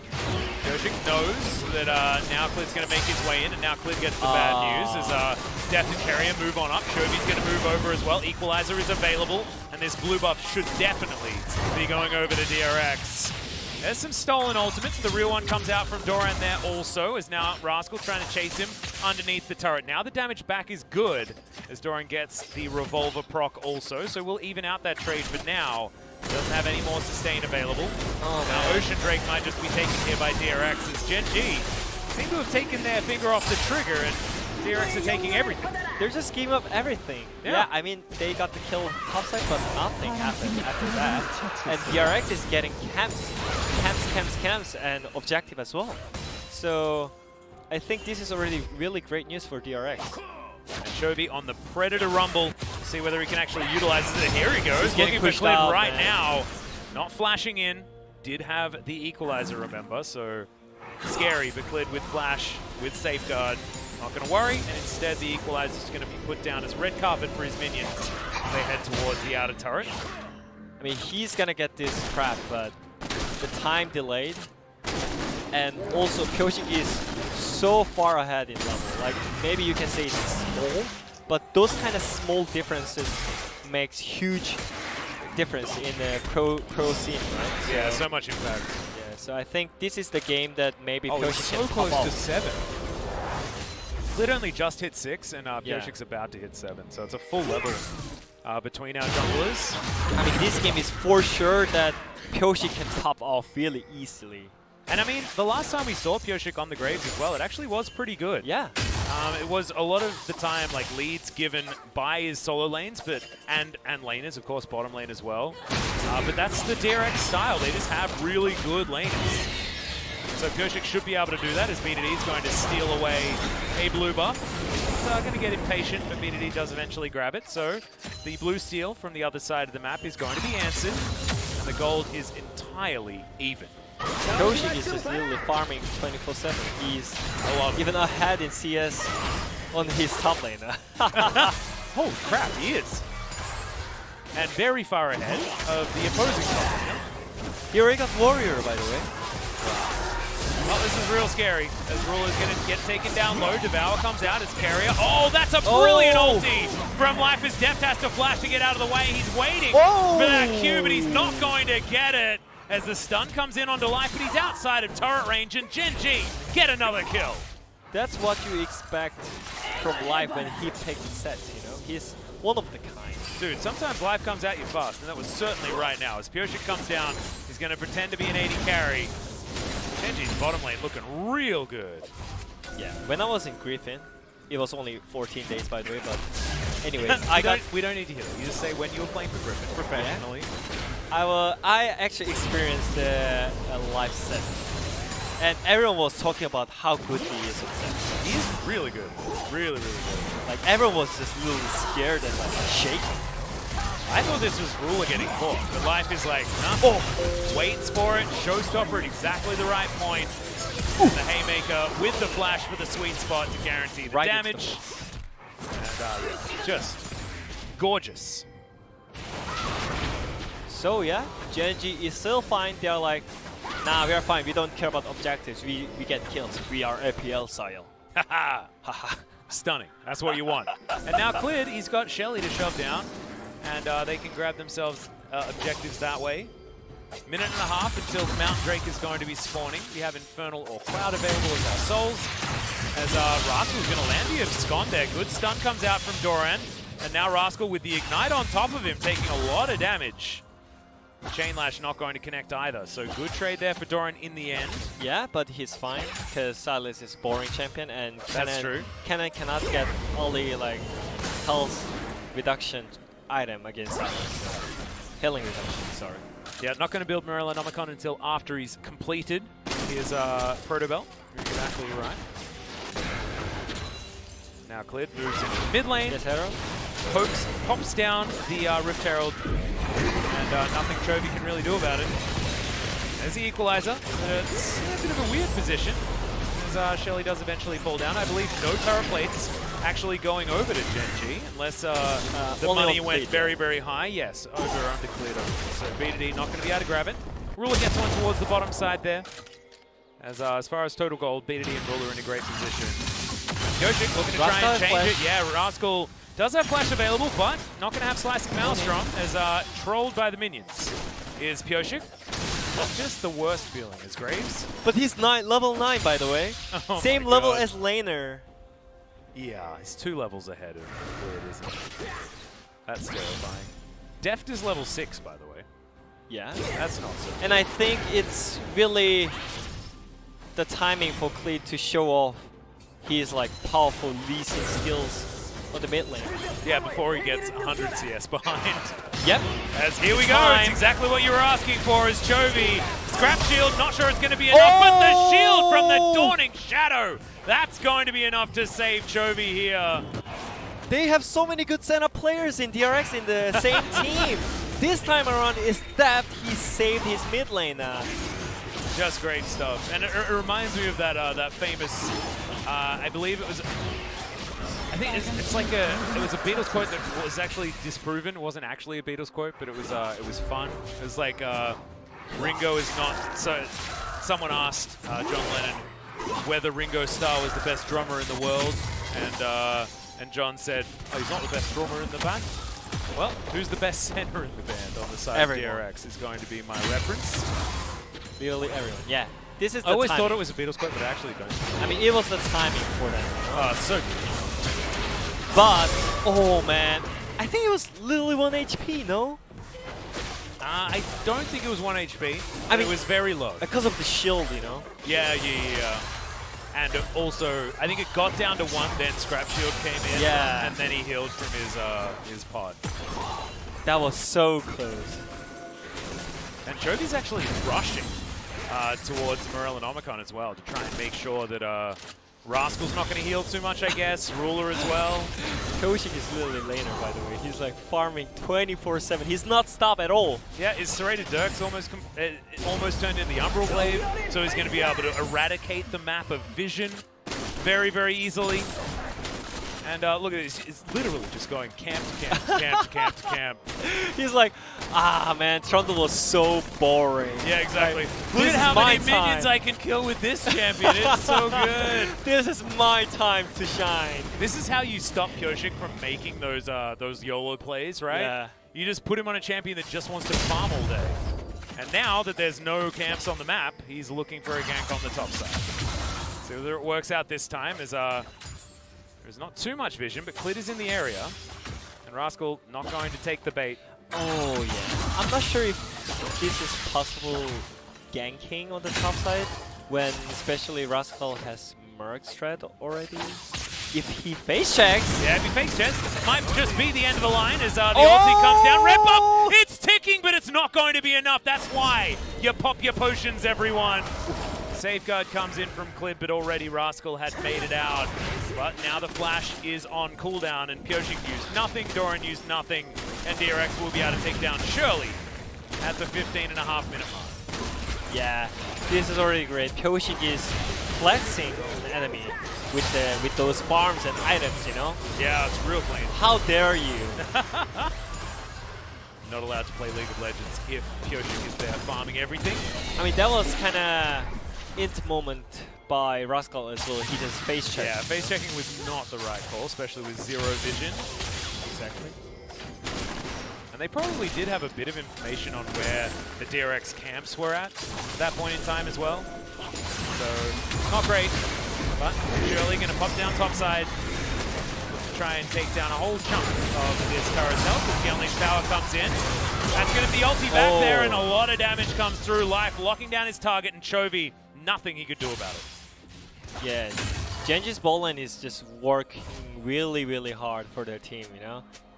Kalista and Senna, maybe they didn't get that kind of like huge advantage in the lane, but they got solo killed, and this time around they got Chovy this time.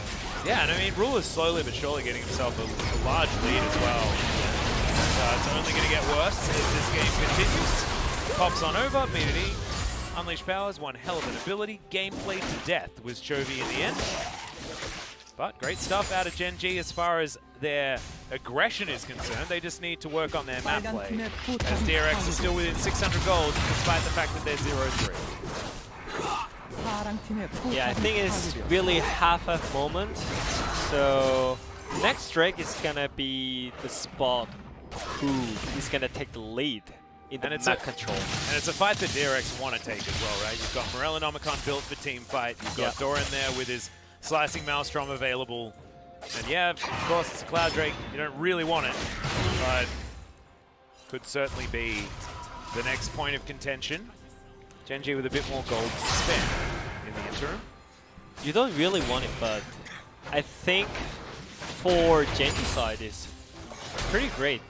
Extra movement speed and ultimate CDR is still really great for them.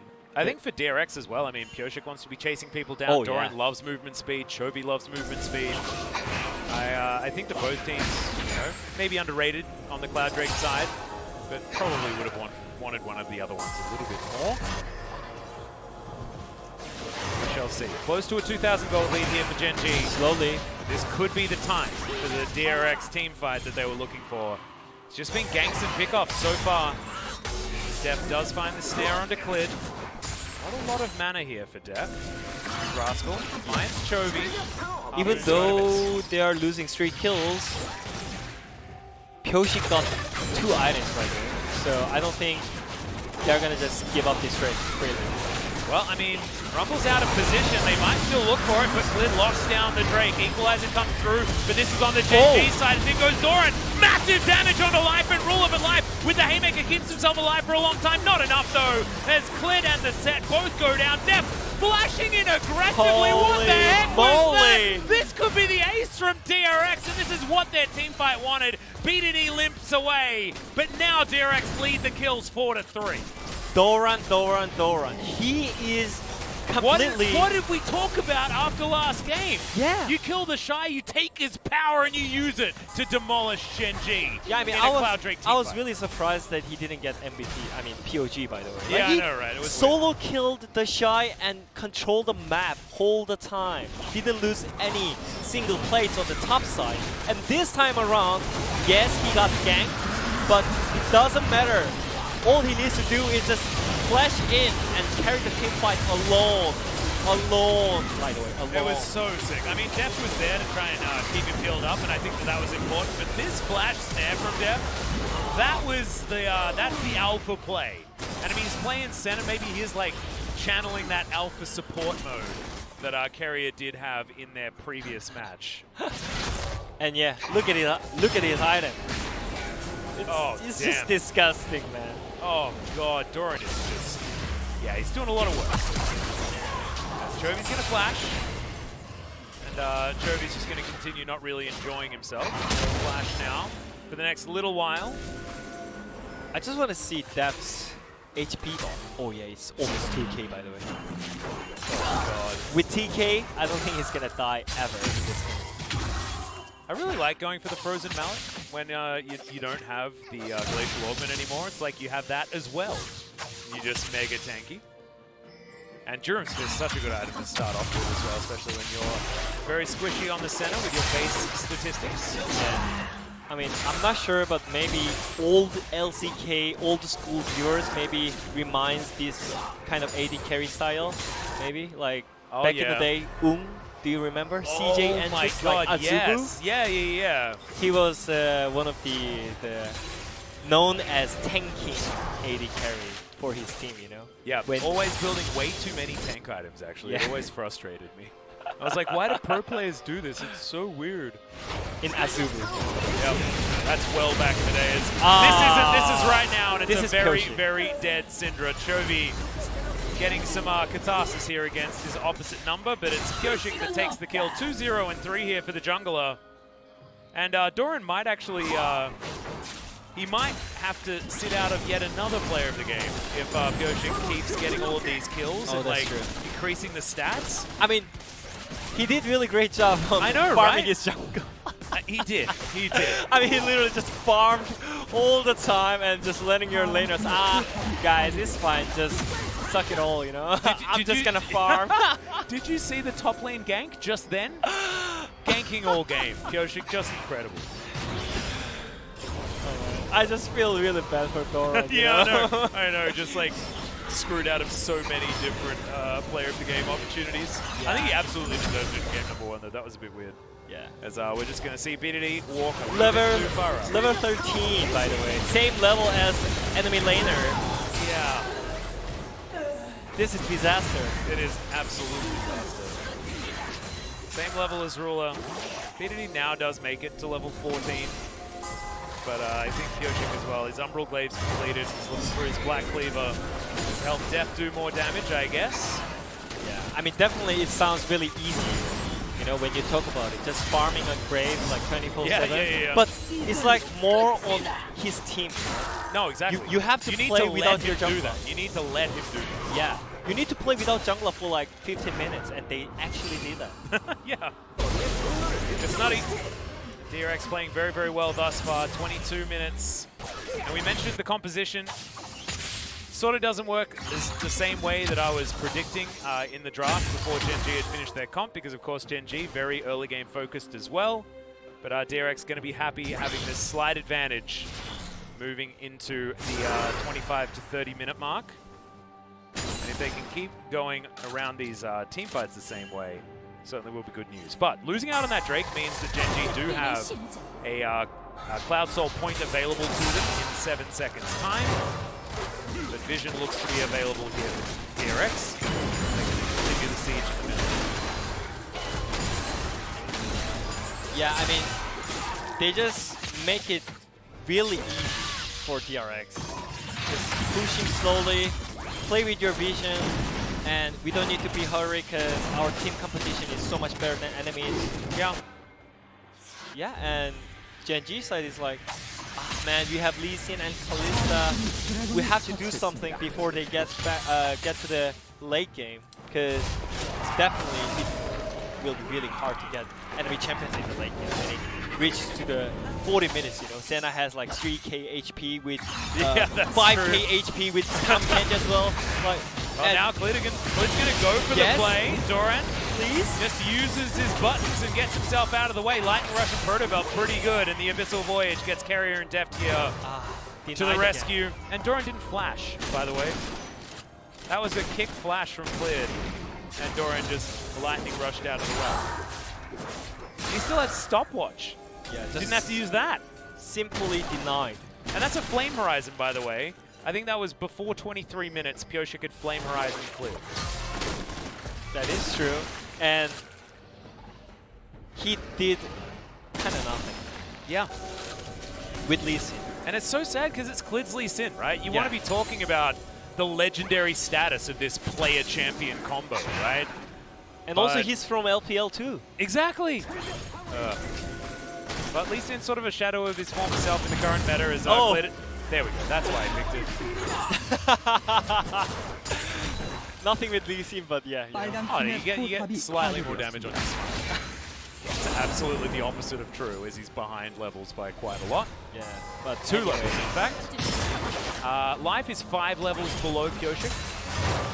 Yeah, this is really like nightmare for Clid this time around, because he's always like 1 level or 2 levels behind on Pyosik, by the way.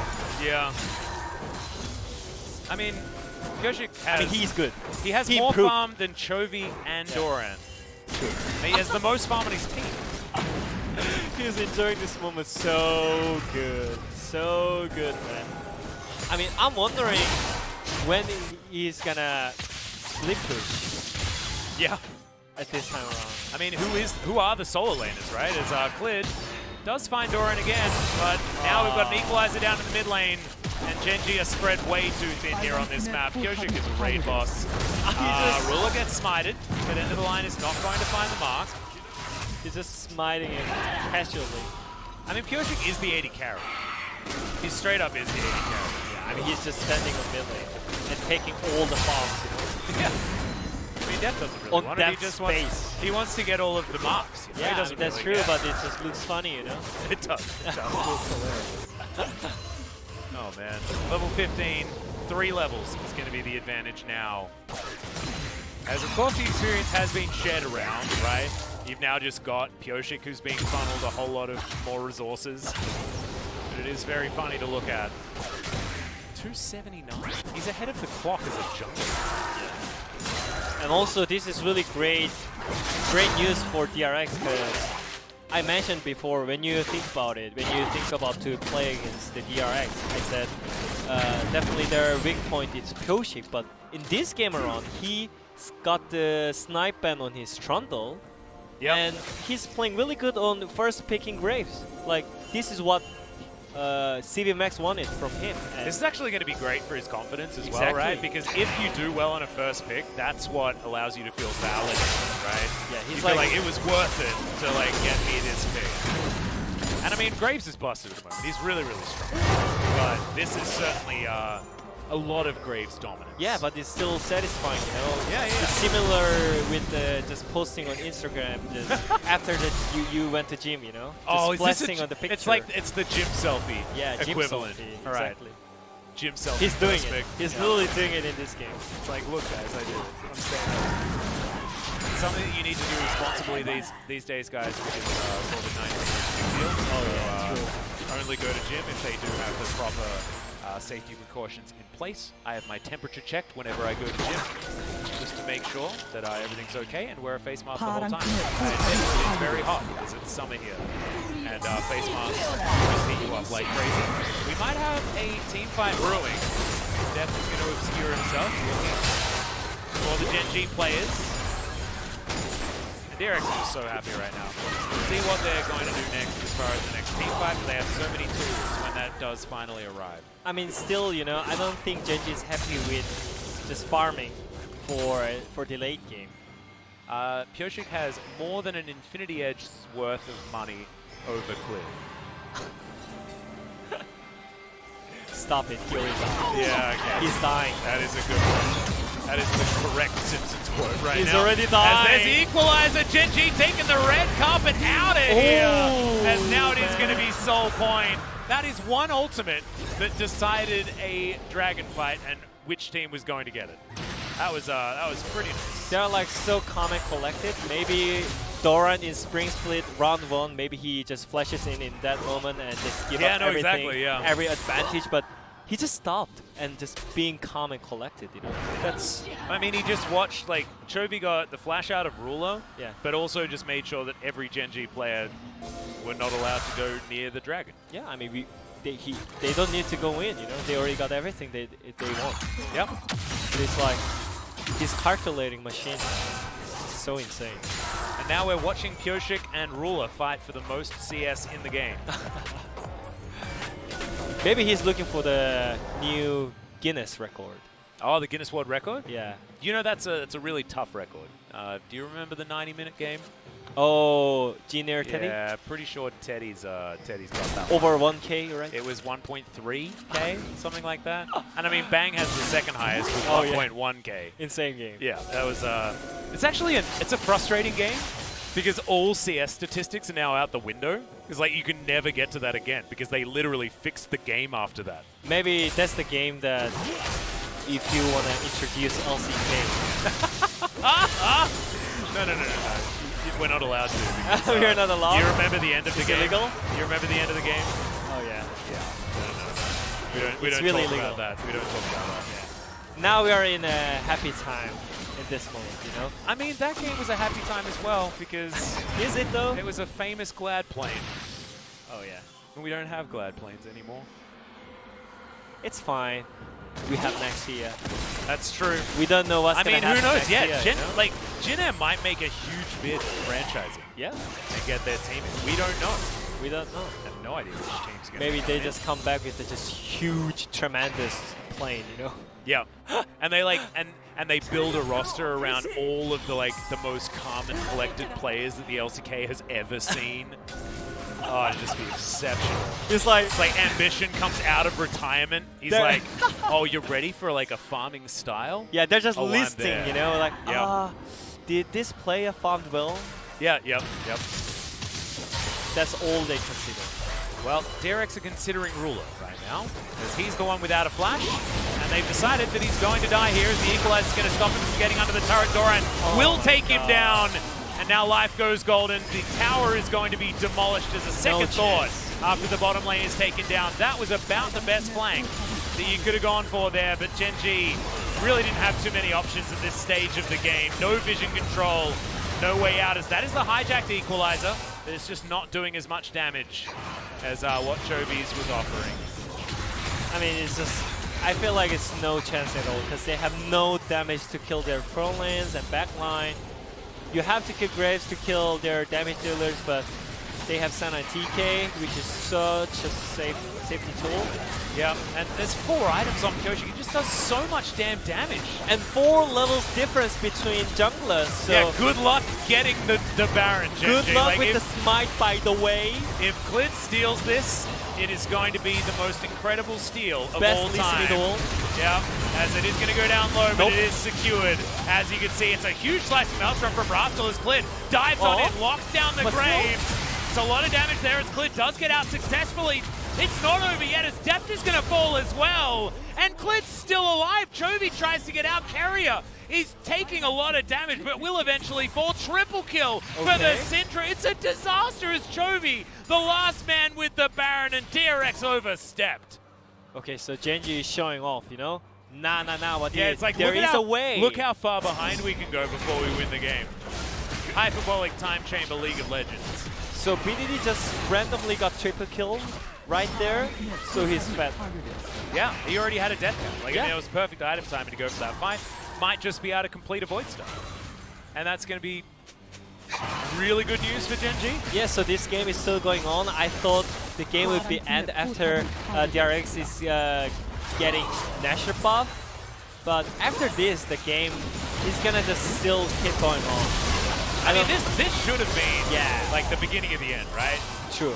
But DRX, if there's anyone Uh, that can I mean, overstep their bounds. I think their positioning-wise, it was really greedy, because you could just get out of the pit and just hit the Nasher and get back, you know.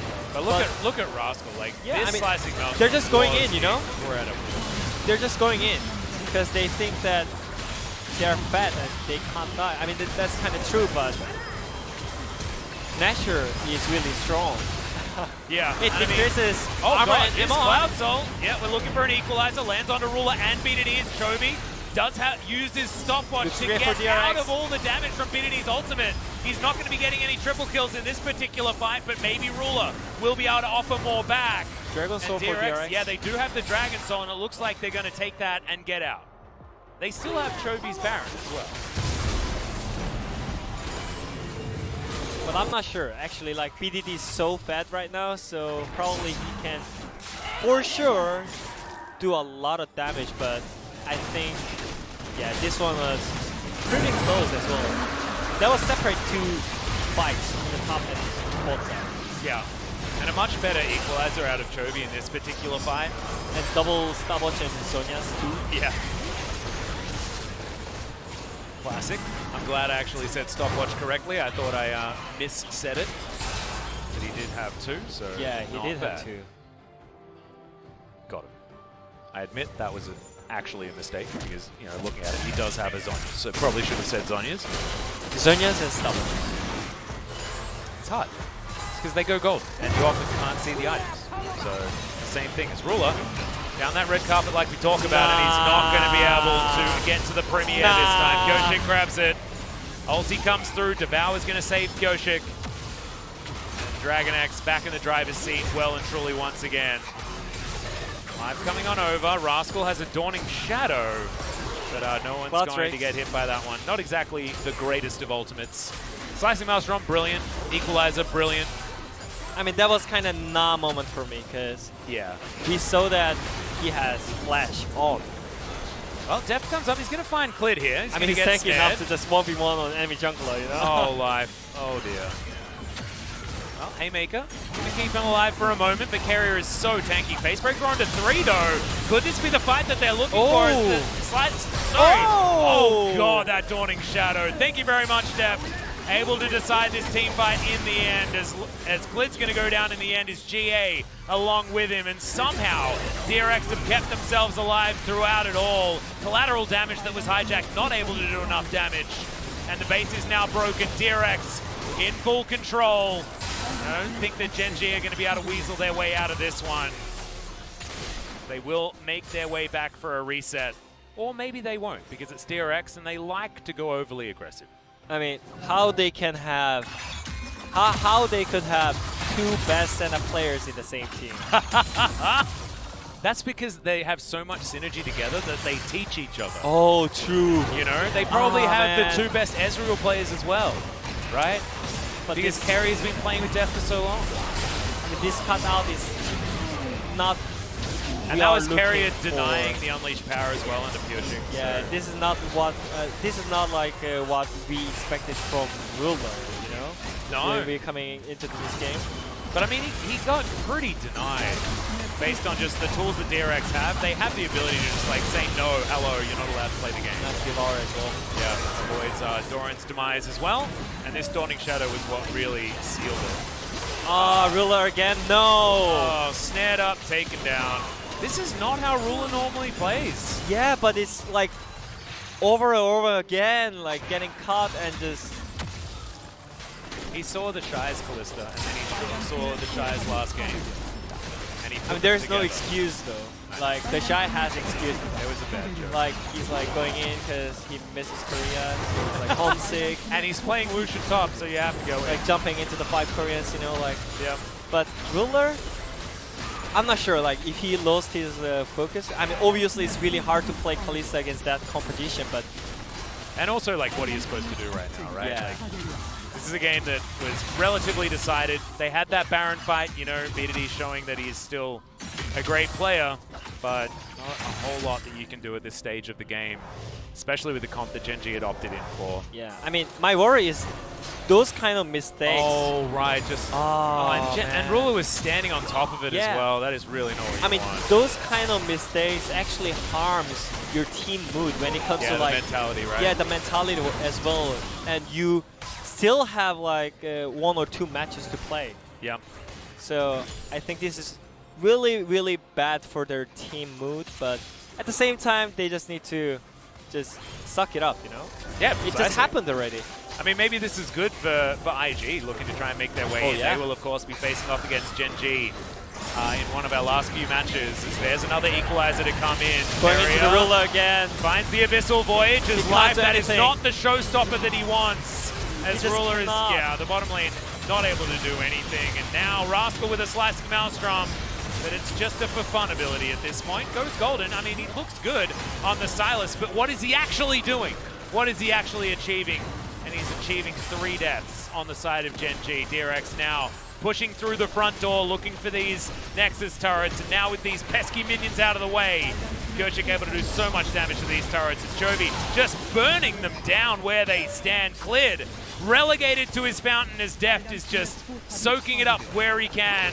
Carrier, maybe too much, as there's the equalizer, but that is the dead Nexus. And DRX will move to 2-0 and secure their place in the semifinals. You're right.